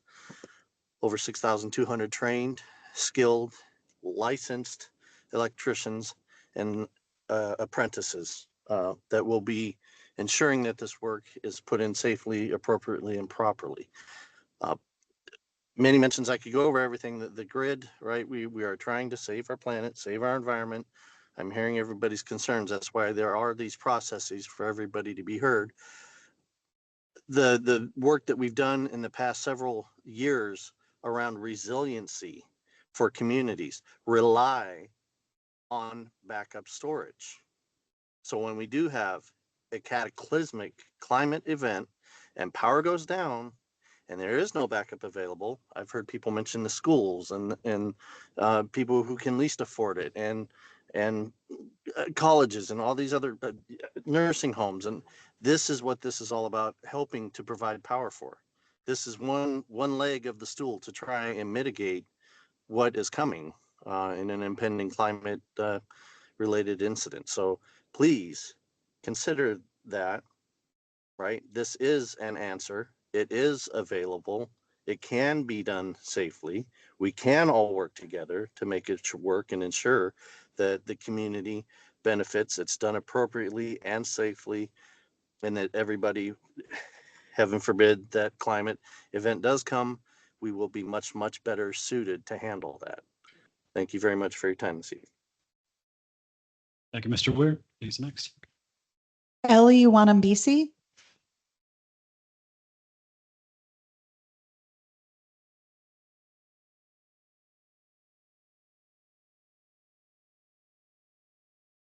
Good evening, ladies and gentlemen. My name is Eli Wanambisi, WANAMBISI. I'm an organizer with the Washington and Northern Idaho District Council of Laborers and Laborers Local 292. As my colleagues have spoken before, I'm in favor of this project because it's going to bring a lot of skilled work for our area. We have 250 members that live in this area. So this is going to be really good for this community and for the future. We all, whether we like it or not, the future is coming and we have to be prepared for it. So this job will be there to help us with the clean energy and the future coming for this area and for our kids and the future families. So that's all I have to say. I'm in favor of this project. Thank you. Thank you, Mr. Wanabisi. Next, please. Patty Bottcher. Patty Betcher, PATTYBOETTCHER. I live directly across the street from this proposal, and I've not heard one word about the Williams pipeline. There are 3 major gas pipeline within 1,500 feet of this proposal. And in some places, it's only 10 feet underground. There's also a natural gas service line that services the area that's on that side of the street, again, less than 100 yards. There is a water main line that runs on that side of the street as well. There's also the Bonneville power line on the on the west side that has not been addressed. I'm not sure if there's a buffer zone for that as all. Hanson Creek, we are going to there's another person behind me that's going to discuss about the flooding that has occurred in that area. We have pictures and we'll make sure that you get those. There's also a nice new elk herd that loves to live in my field. Again, how is it going to be impacted? I really oppose this simply because we are a farming community, and this is definitely going to impact the ability to continue to farm in that area. Thank you.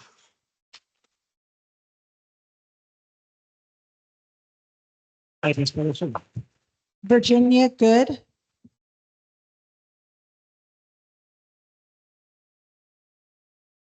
Virginia Good Vlahovic, G-O-O-D, capital V-L-A-H-O-V-I-C-H. I live 5 minutes from the project and I ranch cattle.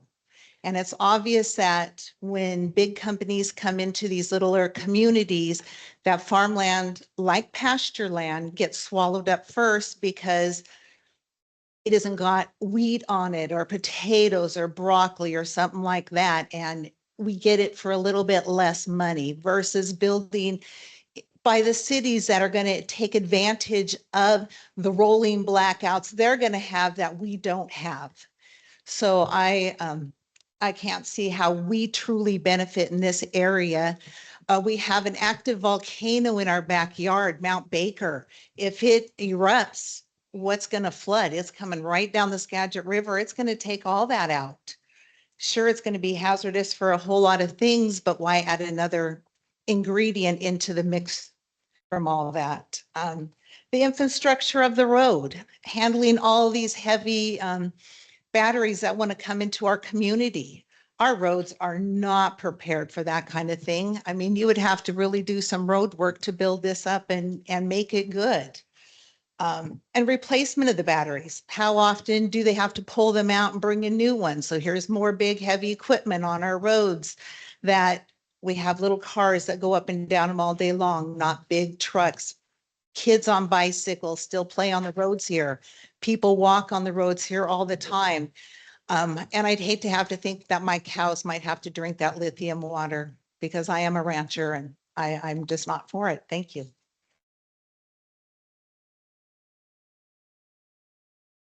Next, please. Kim O'Hara.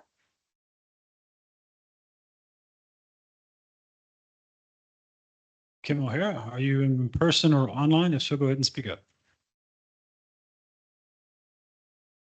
Let's go ahead and move. I've got a little tally list, so we can call them at the end. So there. Erica Howell.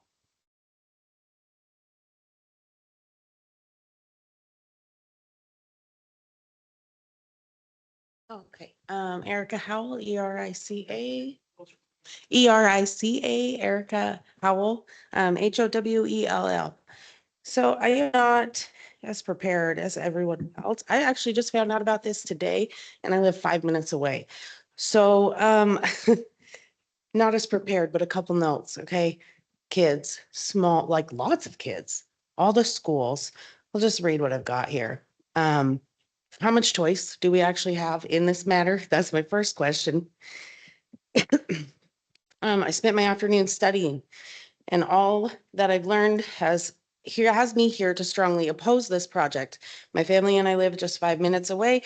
The risk is too large to take on, in my opinion. I've lived here all my life. I've never lost power for more than 48 hours. It's never happened to me personally.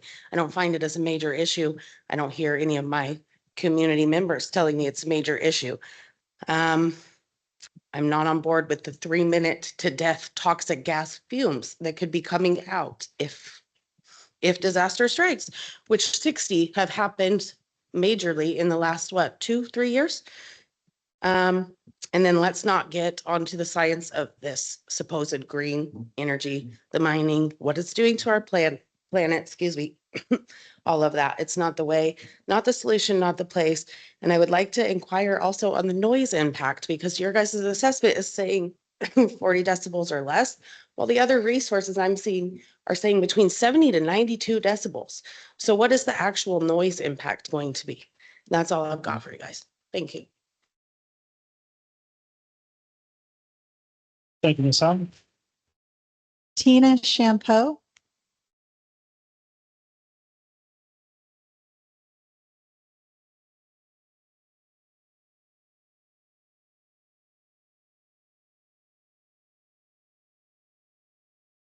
Tina, Tina Shampoo, Champeaux.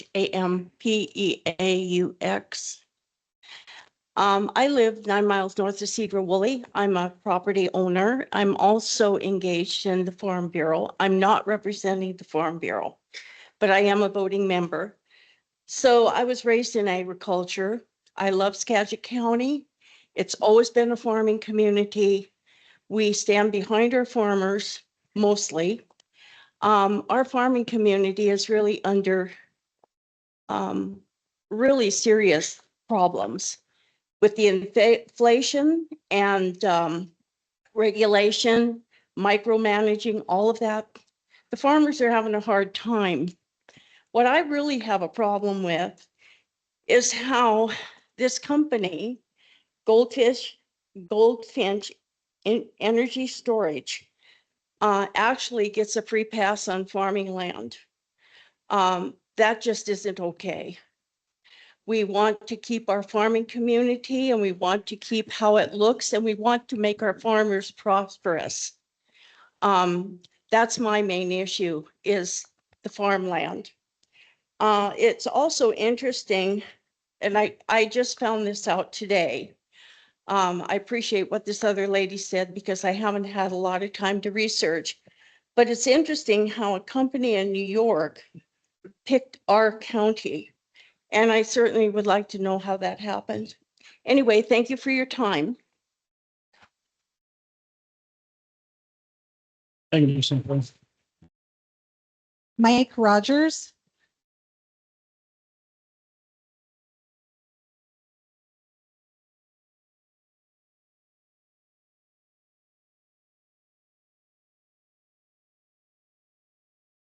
I am Mike Rogers, Mikerogers. I have dealt with several environmental and safety concerns in my experiences. You say something?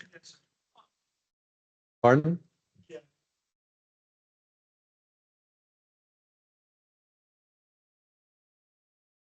I'm sorry, I can't hear you. The alarm going off. If you go ahead and start back over, we'll reset the timer for you. Okay. Thank you, sir. The environmental issues that I'm concerned with are leakage, explosions, fire, and contamination of the whole area within this project. How are they going to be dealt with? Leakage, how are you going to deal with that? In your write-ups, you say that you will have water for fire suppression. Is that the only method you will have? And like people have said, that's a lot of water. Otherwise, the safety issues and stuff have really been dealt with other people speaking. But I have one thing that I would like to say. I've dealt with state environmental, state safety people, and they seem to listen to what we say, but they've already got their minds made up. They don't, and it doesn't make any difference what you say. It's there, and hopefully this council will be able to listen and pass this information on to an administration who is pro clean environment. Thank you. Thank you, Mr. Rogers. Andrew Vanderstep.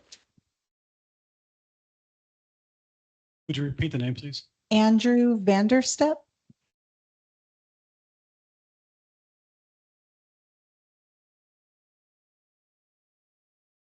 Hey, everybody. Andrew Vanderstoop, VANDER space STOEP.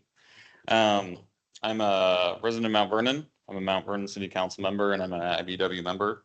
And, IBW member, Mount Vernon City Council member. I'm not representing either of those because I'm going to go off of what I had written down. I hear the concerns of everybody here and I want to acknowledge those. And this is a different conversation than probably what people are interested in having. But I think that the United States is changing how manufacturing is going to be done. I think that we're trying to bring jobs back to the United States in a meaningful way. And I think that to do that, we have to have some meaningful impact in energy transition. I don't know if this is the answer. I think it's a part of the puzzle. I have lived in Skagit County for 26 years, and we do not have good jobs here. We have very few of them. We're one of the poorest counties in the state. And my high school friends and many of my family have struggled with that for generations, and it's a real problem. And it's a different county than other people in this room are talking about. And so I feel like there's some conflict here, but house 10 years ago used to be about 130K. You're going to not get anything for less than $400,000, $500,000 now. And the jobs aren't there to support that, not in Skagit County. So that is why I'm in support of this project, because I hope that this leads to manufacturing in the ports and in other places in Skagit County to bring good jobs here. Thank you. Thank you, sir. Next, please. Keith Wagoner.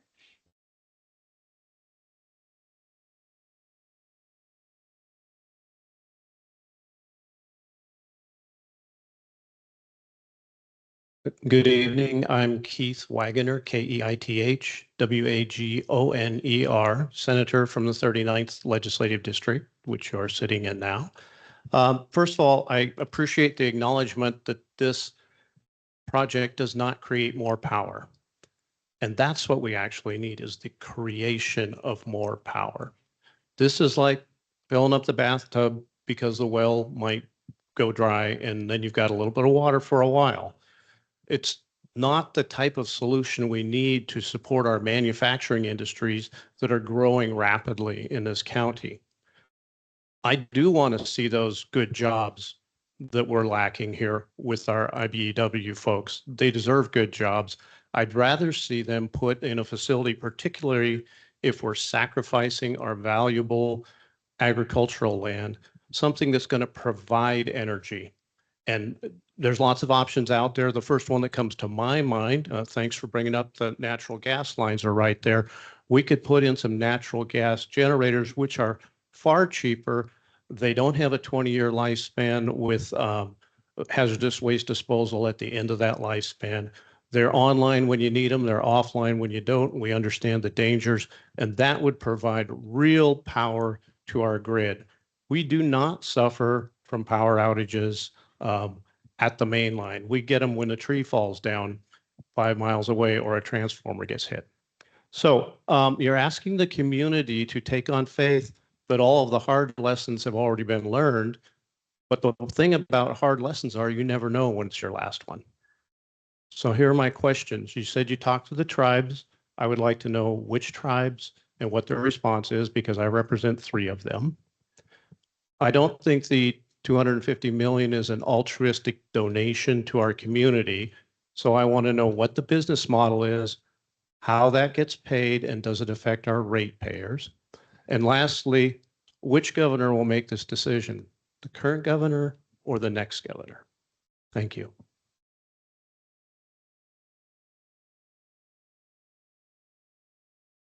Mr. Wagoner, that's good.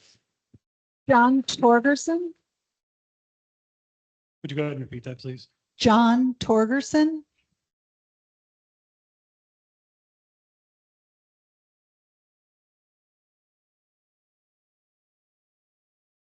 John Torgerson, John Torgerson. Little history.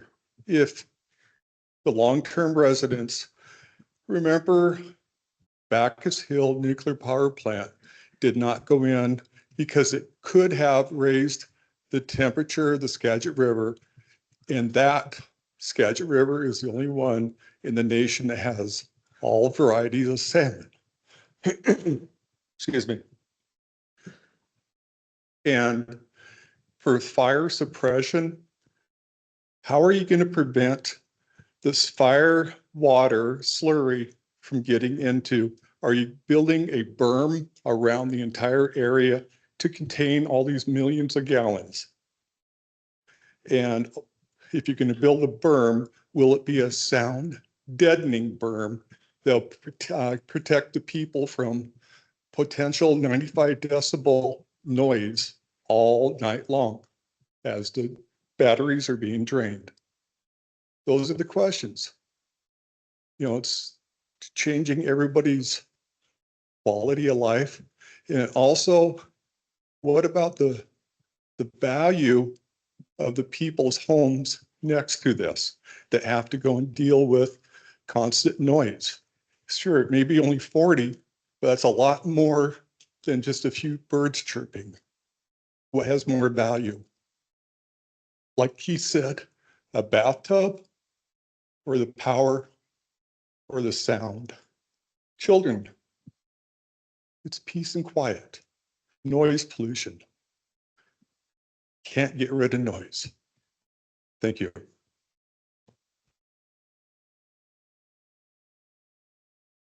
Thank you, Mr. Torgerson. Kim Rubenstein. And Rubenstein, are you in person or online right now? If so, go ahead and speak up, please.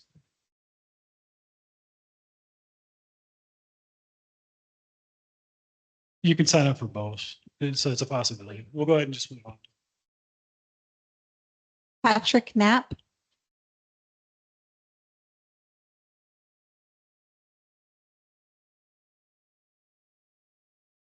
Patrick Knapp, Patrick,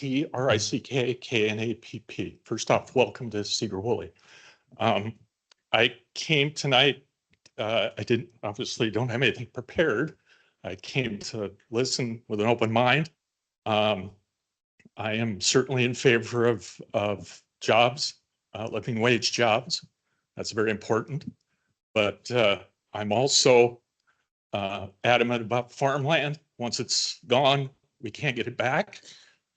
I'm torn. I also know that Hanson Creek is a place that I've taken my kids and my grandkids to see salmon. It's a jewel. That concerns me. But I also have a history of railing against those that say not my backyard. You know, when we need something, it's like, well, I don't want it here because it's in my backyard. And I'm torn because I'm three properties away. So it's in my backyard and I'm concerned. I'm still weighing both sides. What kind of upset me and set me back tonight is from, I forgot the name of the company now. I'm sorry, Golden. Yeah. A $250 million project, and you couldn't tell us how many you have online and operating, and you have no history of these.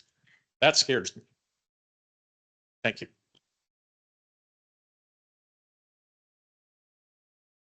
Thank you, Mr. Moore. Celeste Frisbee.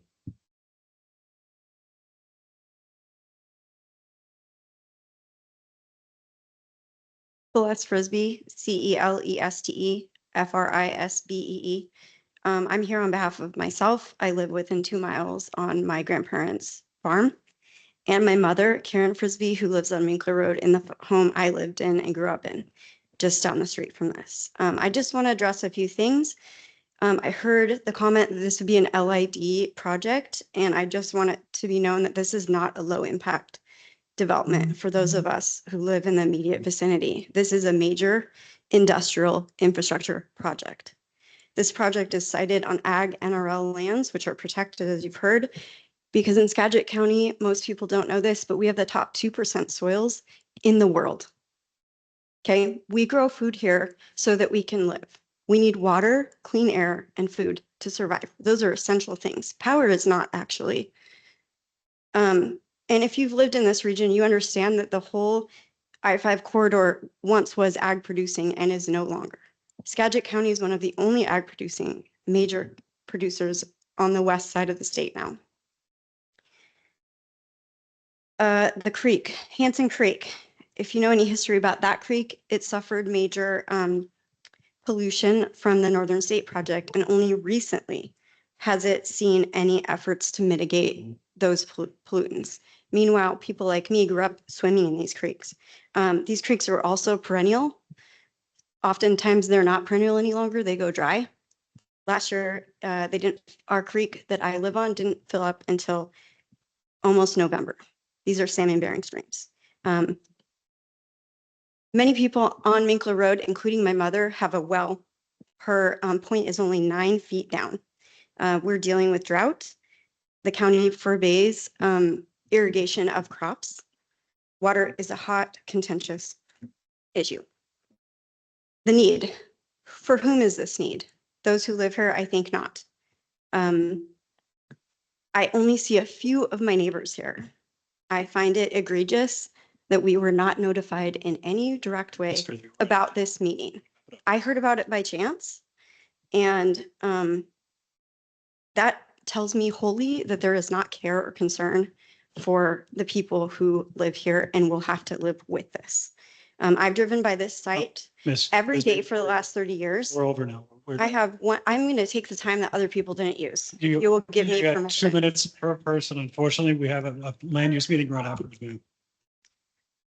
You can actually submit the comments online afterwards if you wish to consider.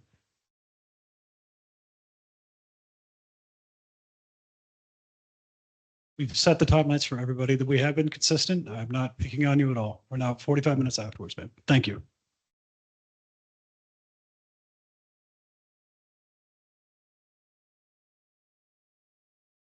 The following are recall names: Thank you. Charles Johnson,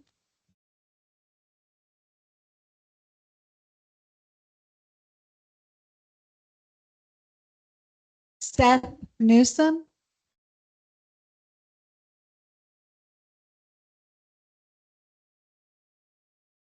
Jack Moore,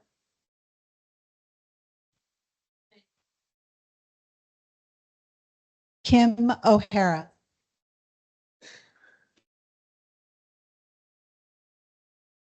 Wasn't there Rubenson also? Thank you. Thank you for all of your time. We are 20 minutes late for our second meeting. We will take a quick 5-minute break and then we will start the land use meeting. Thank you. Again, this is Kathleen Drew, Chair of the Energy Facility Site Evaluation Council, bringing this land use consistency hearing to order. This is required by RCW 80-50-090 sub 2 and Washington Administrative Code 463-26035. During this hearing, we will have testimony regarding the proposed project's consistency and compliance with land use plans and zoning ordinances. That is the only subject that will be allowed during this hearing. We have had the general comments, and this is now very specifically in order for the council to create the record and make a determination on land use consistency and compliance with land use plans and zoning ordinances. So with that, Ms. Grantham, will you call the council roll? Certainly, Chair Drew. Department of Commerce. Elizabeth Osborne, present. Department of Ecology. Eli Levitt, Department of- present. Thank you, Mr. Levitt. Department of Fish and Wildlife. Mike Livingston here. Department of Natural Resources. Lenny Young, present. Utilities and Transportation Commission. Stacy Brewster, present. For local government for the Goldeneye BESS for Skagit County, Robbie Eckroth. Present. For administrative law judge, Dan Gerard. Present. And for council for the environment, Yuri Carroll. Present. Chair, there is a quorum. Thank you. And with that, I will turn it over to Judge Gerard. As Chair Drew said, this is the land use consistency portion of the hearing. We are going to start with the applicants presenting a small brief presentation and then giving their comments on that. We will then segue into those speakers who have signed up to make comments on the land use plans and zoning ordinances. And if we do have additional time, we'll then open the floor to other participants who didn't sign up if they wish to make comments exclusively on the land use plans and zoning ordinances. We'll talk about how much time we're going to give each party once we see where we are in that process. So if the applicant would like to begin, please go ahead and do so. Thank you. Can you hear me okay? Good. Thank you very much, Judge Gerard, Chair Drew, council members. Tim McMahon here for the record, representing the applicant in the land use consistency hearing. I'm here to my left with with Jordan Grace from Tetra Tech. He is actually a fact witness, and should you wish to swear him in, I think he's willing to do that. I will be presenting argument. You can decide whether or not you need to swear me in for that, but that I will not be actually providing factual testimony. Jordan will be, just so you kind of get the lay of the land here. We previously provided a land use hearing memorandum to the council. And I believe Ms. Hofkemeyer distributed that. If not, it's okay. It's available in the record and in your packet. So with that, I will turn this over to Jordan, who will provide some testimony about consistency, land use consistency from his work in developing the application materials. And then I'll finish up with about 4 or 5 minutes of legal argument or discussion. I think in total will be about 10-ish minutes, 10, 11 minutes or so together. So thank you very much. I'll pass the mic to Jordan. Can everyone hear me? Closer? Yeah? How's that?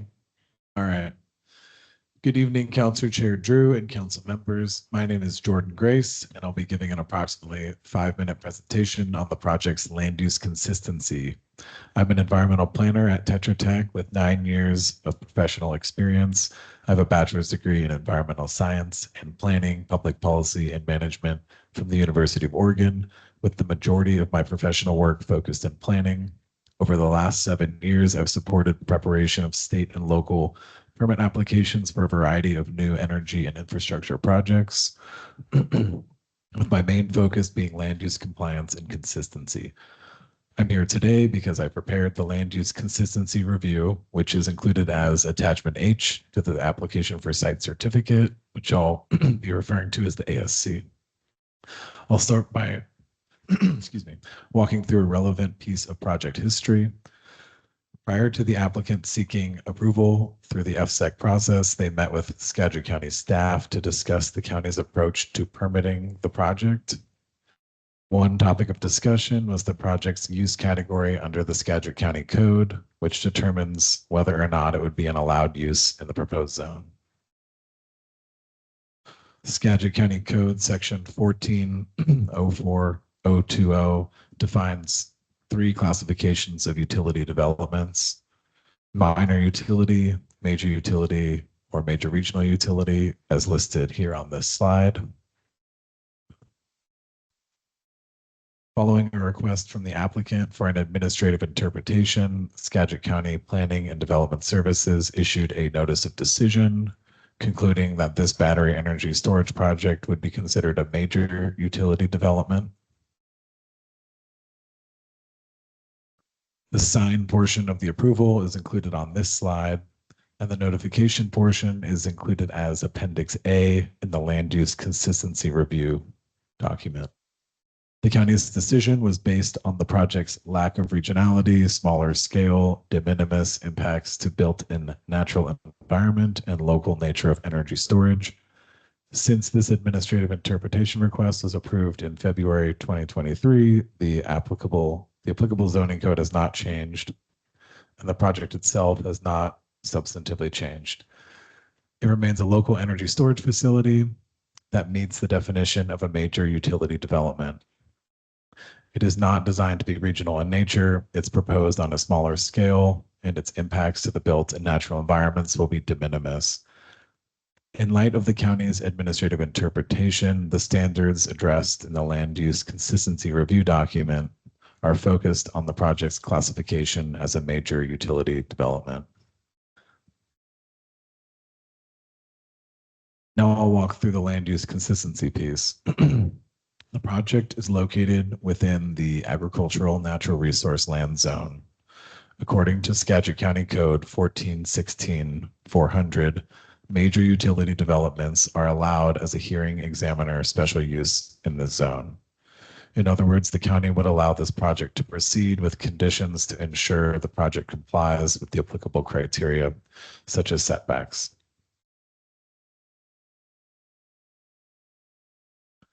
Note that a segment of Skagit PUD water line will need to be upgraded as part of project construction. This water line upgrade is described in the ASC so impacts can be evaluated, but it is not intended to be included in or regulated by the site certification agreement because it will be reviewed and approved through the PUD's processes and deeded over to Skagit PUD following construction. This water line segment is located in the Rural Reserve Zone. Major utility developments are also allowed as a hearing examiner special use zone. In section 3 of the land use consistency review, the project's consistency with applicable goals and policies of the Skagit County Comprehensive Plan is demonstrated. The goals and policies of the comprehensive plan are considered blueprints for the zoning code. The Skagit County Comprehensive Plan includes goals and policies for preservation of agricultural land for agricultural uses. The main project parcel where BESS facilities would be constructed is approximately 14 acres in size. About half of this parcel is currently developed with 4 existing structures and 3 overhead transmission lines. The remaining 7 acres are disconnected from larger agricultural production as Binkler Road borders the northwestern portion of the parcel, and the underlying landowner does not own any of the abutting parcels.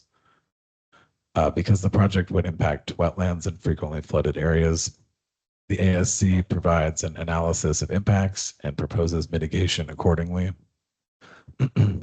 Section 4 of the Land Use Consistency Review provides a detailed assessment of compliance with the applicable provisions of the Skagit County Code. Here are a few examples. Setbacks of 35 feet in the front, 15 feet on the sides, and 35 feet in the rear are required and are met. A maximum height of 40 feet. The tallest project component, the lightning mast, is anticipated to be about 30 feet in height. New structures should be located within the existing developed area of compatible structures in the same ownership.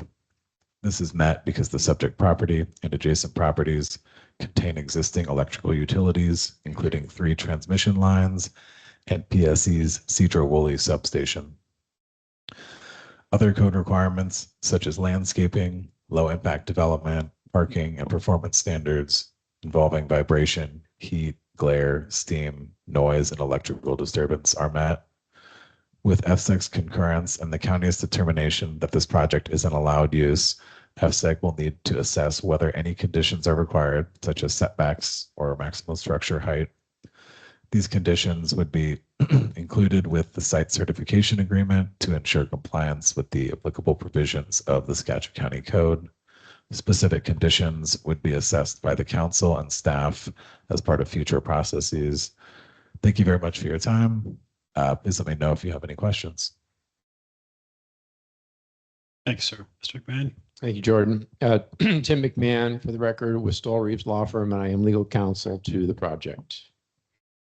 Fundamentally, as the council is aware, the land use consistency hearing's purpose is to determine whether a project is consistent and in compliance with land use plans and zoning ordinances.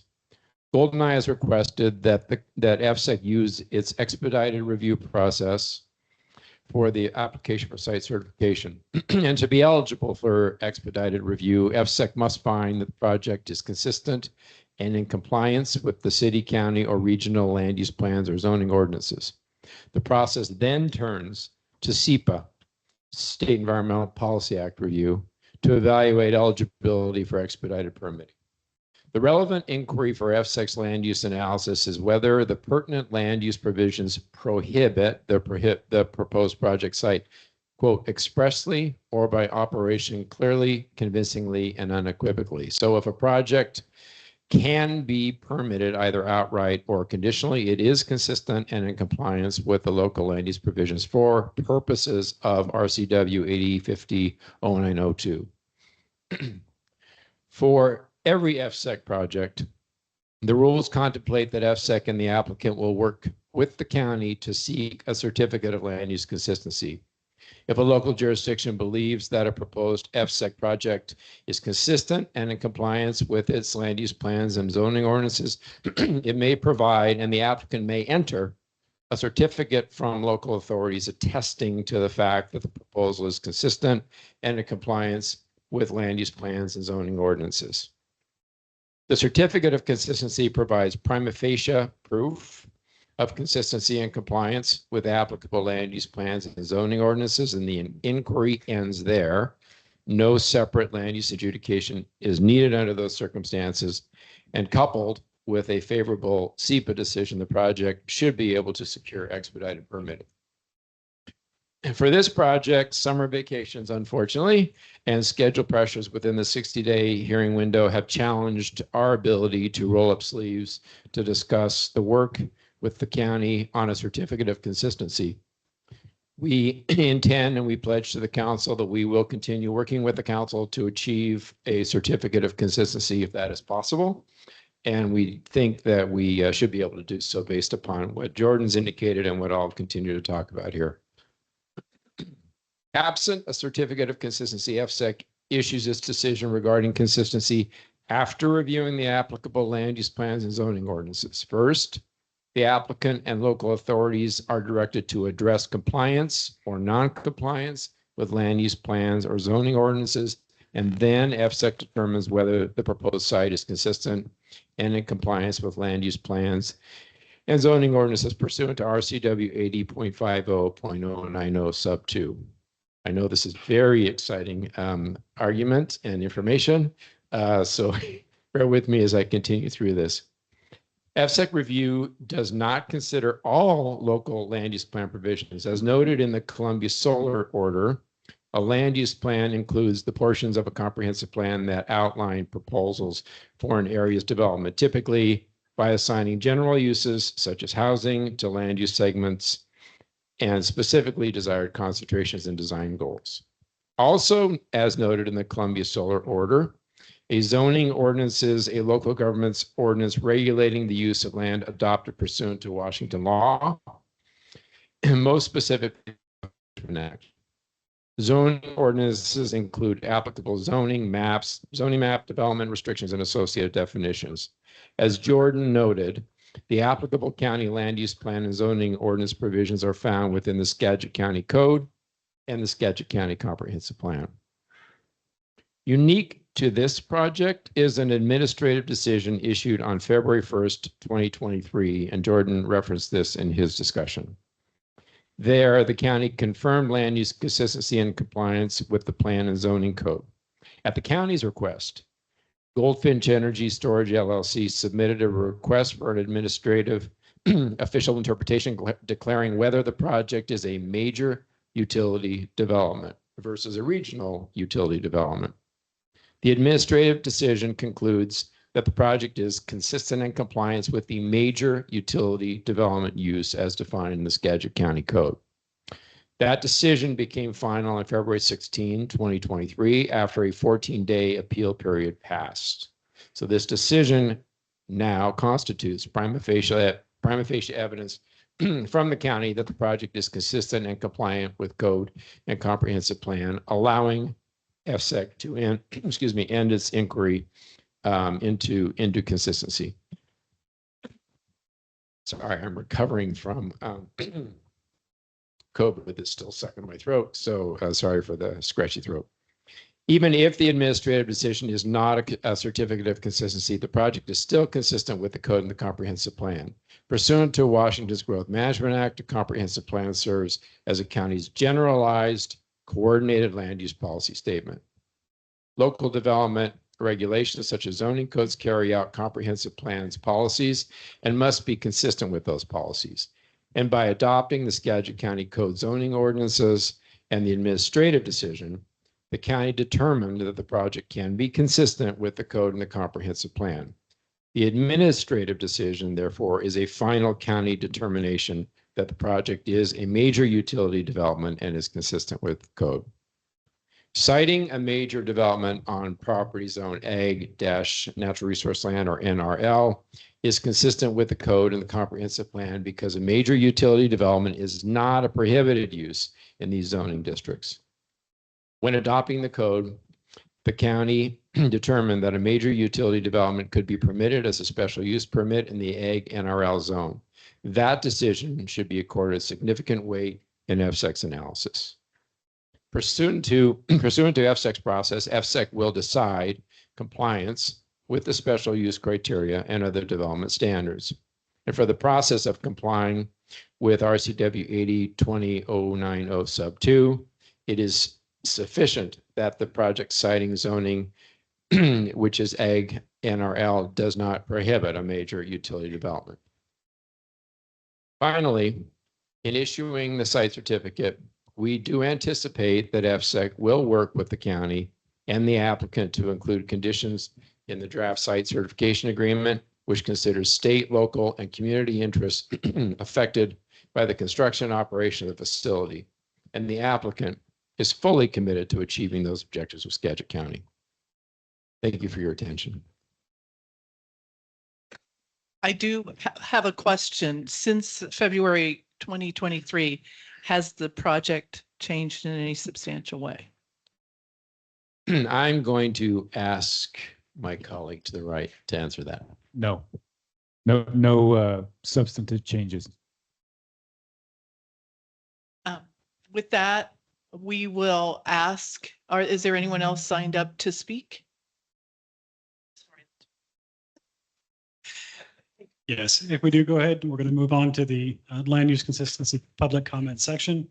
We will call the participants who have signed up, as I stated before. Let's try to keep the comments about 2 to 3 minutes, so I won't be as strident as I was with the earlier portion. And then if we do have time left over, we'll go ahead and open the floor to other people who wish to make land use or zoning ordinance comments. So go ahead, please. Kim Rubenstein.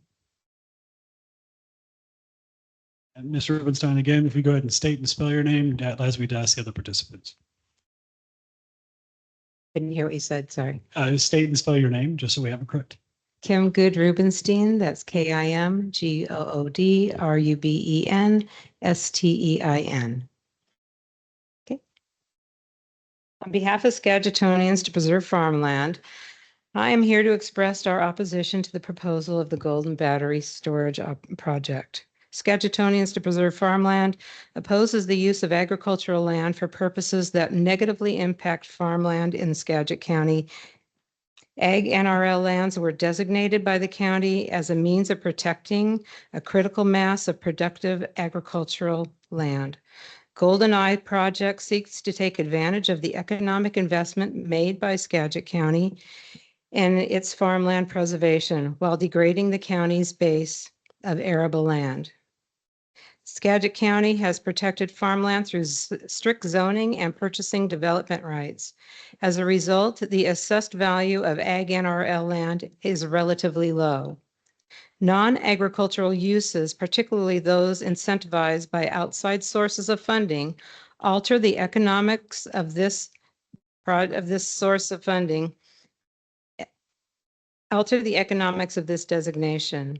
The project proposal dismisses several local outside of the Ag NRL as being cost prohibitive. We disagree. The project proposal fails to do a full accounting of the value of Ag NRL lands. The proposal erroneously dismisses the agricultural value of the project parcel. SPF Farmland disagrees with this assessment. The land in question is suitable for agricultural activities, and that is why it is in the Ag NRL. To discount the acreage currently available for agricultural activities ignores Skagit County's 5-acre threshold for designating agricultural lands. EFSEC steps outside of its authority and its area of expertise when it makes a determination about what is valuable as arable land and what is not. The proposal does not align with the Skagit County's comprehensive plan.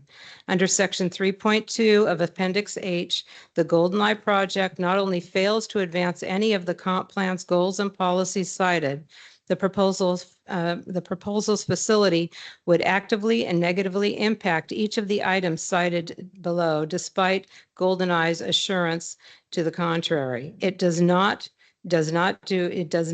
to promote preservation of agricultural lands for agricultural use. It undermines long-term designation of agricultural land, and it advances farmland's conversion of development on ag lands. The Goldeneye project demonstrates a disappointing lack of understanding of the Skagit agricultural economy. We would like to see EFSEC recognize the value of preserving arable land and take measures to offset the loss of acreage impacted by this proposal. Thank you. Thank you, Ms. Rubenstein. Randy Good.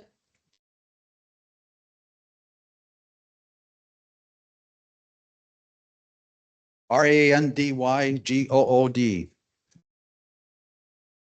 I was a member of the Hanson Creek Flood Control Zone Advisory Committee and well aware of the flooding events on Hanson Creek.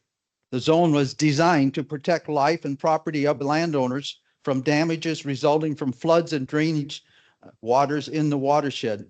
Hanson Creek has a history of major rain flooding affecting most properties adjacent to or near Hanson Creek. In 1990, Minkler Road was washed out because of the volume and force of the water 1 mile east of the creek. This creek can become a raging river. Several years ago, a cement bridge on Hanson Creek near the Northern State Buildings was removed by someone, which provided flood control. This helped hold back major flooding downstream. Without the bridge holding back waters, there is no way to prevent the property proposed for this project from facing flood damages until possibly some bridges are installed at both Hanson Creek Minkler Road and Hanson Creek Horn Road crossings. A large sum of money would be necessary to do that. Portions of this property proposed here have been under floodwaters during flooding events. I have 2 photos to put into record showing waters flowing across Minkler Road into this proposed site.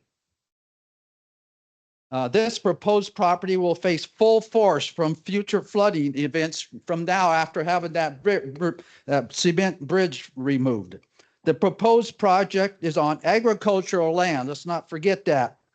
This proposed project would be in non-compliance with all local and state GMA requirements. You talk about abiding by GMA requirements on your presentation, but yet you're completely disregarding state and GMA requirements now.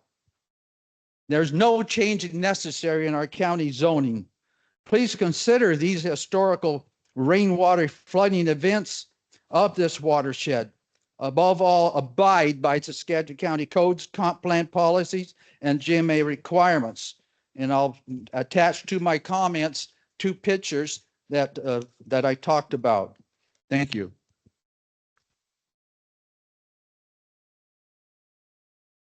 Thank you, Mr. Good. I do believe that was the last of our speakers, or do we have another one? No, we have 3 more. My apologies. Please call the next one. Keith Wagoner.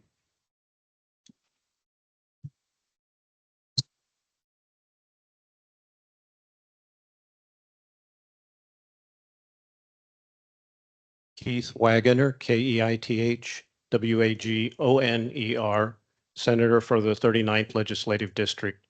I am not an attorney, and I'm certainly not a land use expert. Don't have a resume like Jordan Grace had, which was truly impressive. I was impressed by that.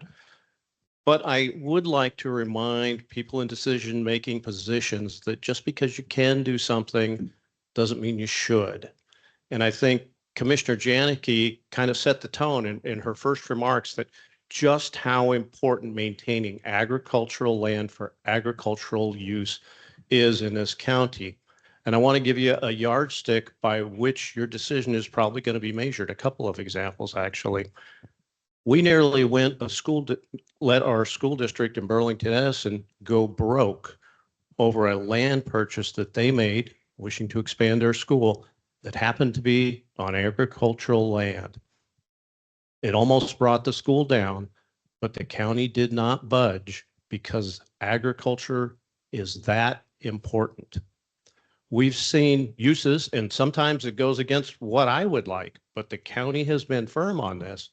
Farm to restaurant proposals out in agricultural areas, things that I think would be great for the economy, and they're great ideas. They don't meet the high standard that the county has set for agricultural use, and they have been denied consistently. So when you're making this decision, I think you should consider what, like I said, I'm not an attorney, but I live in the world of the court of public opinion. That's a real court as well. So consider carefully. You may be able to do it, but I advise that you should not. Thank you.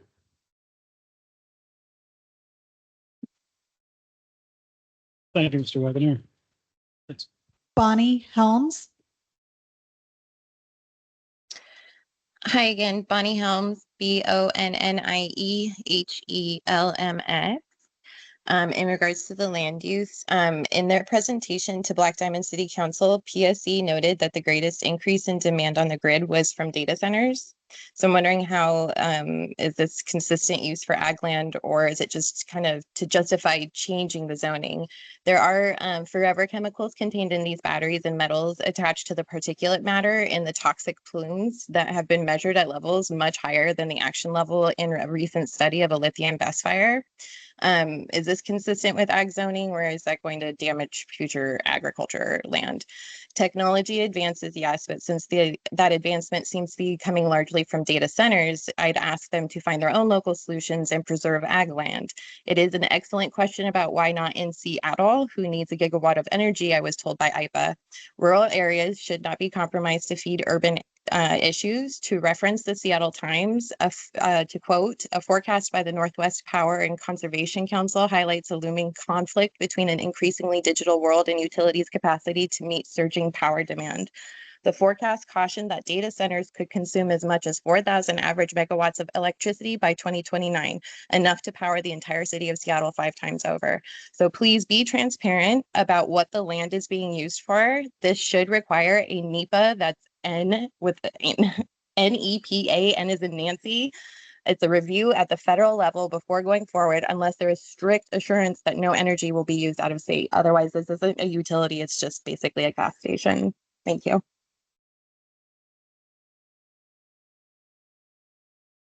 Thank you, Ms. Helms. Kim Torgerson.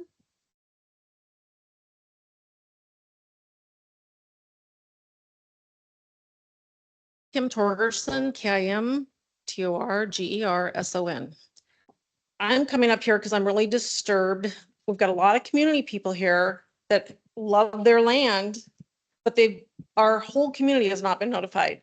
I have 2 properties in the county, one over by Independence and one right here at Green Street, which is really close to this. Green Street did not get notified.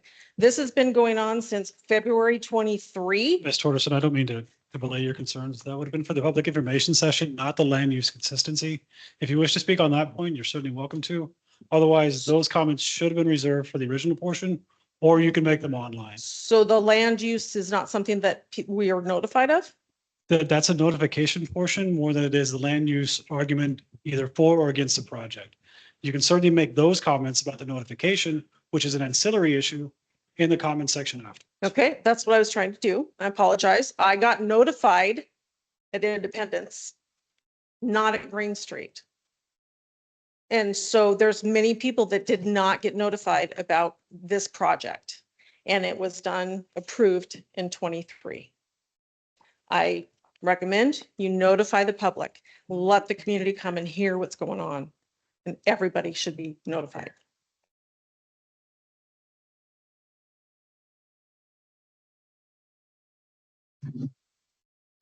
James DeLay. Hi, can you hear me? Hello, can you hear me? Yes, we can. Go ahead, please. All right, thank you. The presentation by Tenaska and their hired army of people to say good things about them was awesome and very entertaining. First point I wanted to make is the approval letter that was provided by Skagit County was based off of a whole bunch of missed out or withheld information. The county made that decision based off of the sales pitch that Tenaska gave them that said, oh, this is a wonderful green energy facility. It's going to help everything that they've said. I'm not going to repeat all their good sales points, but it withheld all the risk of fire. They omitted to say that lithium batteries can't be extinguished. And they failed to mention that the noise levels that these produce is absolutely unacceptable for any residential, agricultural, or anywhere else outside of a heavy industrial zoned area. With that said, that decision should be considered voided just because of the lack of information. And further proof of that, or lack of providing facts, further proof of that is in just one tidbit that I have, because I don't have a lot of time, is on their application to the the EFSEC, they withheld the actual sound levels created by this battery energy storage system.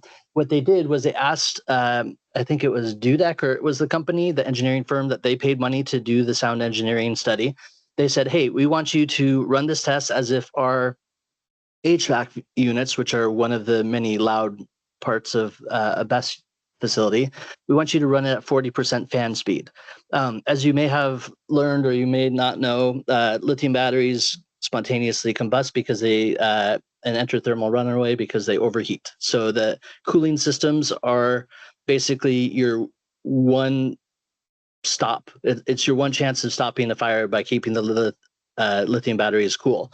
So what they did was they said, hey, engineering firm, can you please issue the study at 40% of the fan's capacity?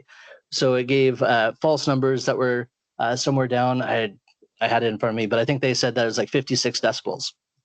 And I can send you a whole bunch of other BESS sound studies where it basically says that, like I have one from Tesla that basically says, here's our our HVAC system noise at 40%, and here it is at 100%, because 100% fan operation capacity is what these are going to be running at, all but on the coldest winter nights. Just from the noise perspective, Tenaska basically is lying, and they're making the report fit what you guys want it to fit for the land use. Furthermore, the fire risks and dangers, they were all belittled, just as you saw Tenaska do tonight. They say, oh, they're very uncommon, they're infrequent, we're using the best technology, we follow all the latest codes. None of this applies. They basically lied throughout the majority of their application to make it fit and make it sound like this is a good fitting solution. But the end of it is basically, this is an industrial facility being sited in agricultural land that has an extreme risk of basically contaminating the whole entire environment, causing evacuations, and I'm out of time. So this should be in a heavy industrial zoned area only, and it does not meet any of these land use things. So I hope that the EFSEC will really dig in and compare even their own energy facility sound studies, and compare them to what Tenaska has presented operating as Goldfinch Energy. And really see if there's a hidden information that should have been presented. So yeah, this is definitely not fitting. No matter what they say, it's just not the right location. I mean, just think of the catastrophic Thank you, effect. Mr. Delay. We're about a minute over your allotted time. Okay. So thank you, sir. All right, thank you.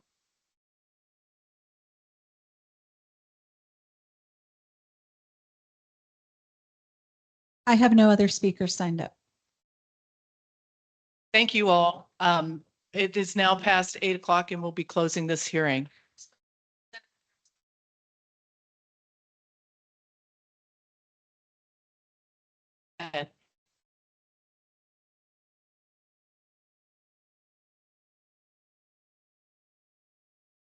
Suzanne Rohner, SUZANNEROHNER. This is Skagit County Code 14.16.400. Agricultural natural resource lands. Purpose. The purpose of agricultural natural resource lands district is to provide land for continued farming activities, conserve agricultural land, and reaffirm agricultural use, activities, and operations as the primary use of the district. Non-agricultural uses are allowed only as accessory uses to the primary use of the land for agriculture purposes. The district is composed mainly, I'm sorry, I'm out of breath. The district is composed mainly of low flat land with highly productive soil and is the very essence of the county's farming heritage and character. I heard several times as justification for putting this facility on agricultural land is because the code didn't state you couldn't do it. That meant that you could. And I take exception to that. And I really think that was something that shouldn't, that just because it's not on the list doesn't give you permission to do it. Thank you.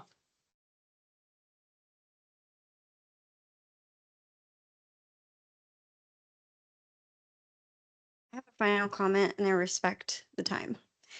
Celeste On land Frisbee. use, please. Yes. So my feeling is right place, right project. And I believe firmly that this is not the right place nor the right project. I would echo what Keith Wagner said earlier. We are a working class community and have always been. We really value needing good paying jobs here. I attended about 10 years ago an all-day conference at North Carolina State University on solar.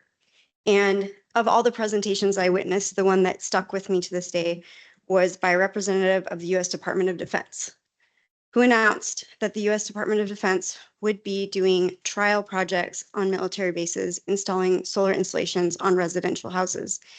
And this was considered an act of protecting the U.S. from major attack. The reasoning that was given was that currently our energy production in the U.S.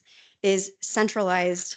And for example, a map he gave was of the coast, the Pacific coast of the country in California, where 6 to 7 nuclear energy facilities were located within 100 to 200 acre or miles of the major food production regions for our country.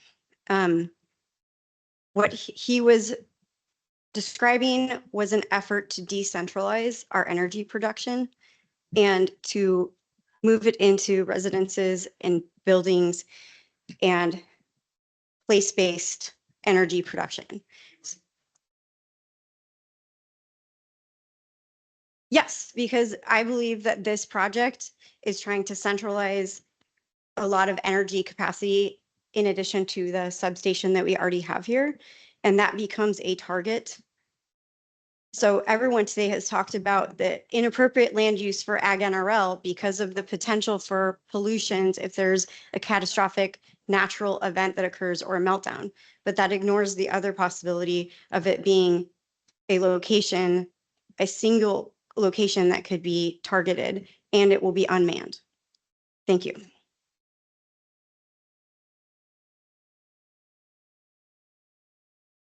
With that, our meeting is adjourned. Thank you all for participating.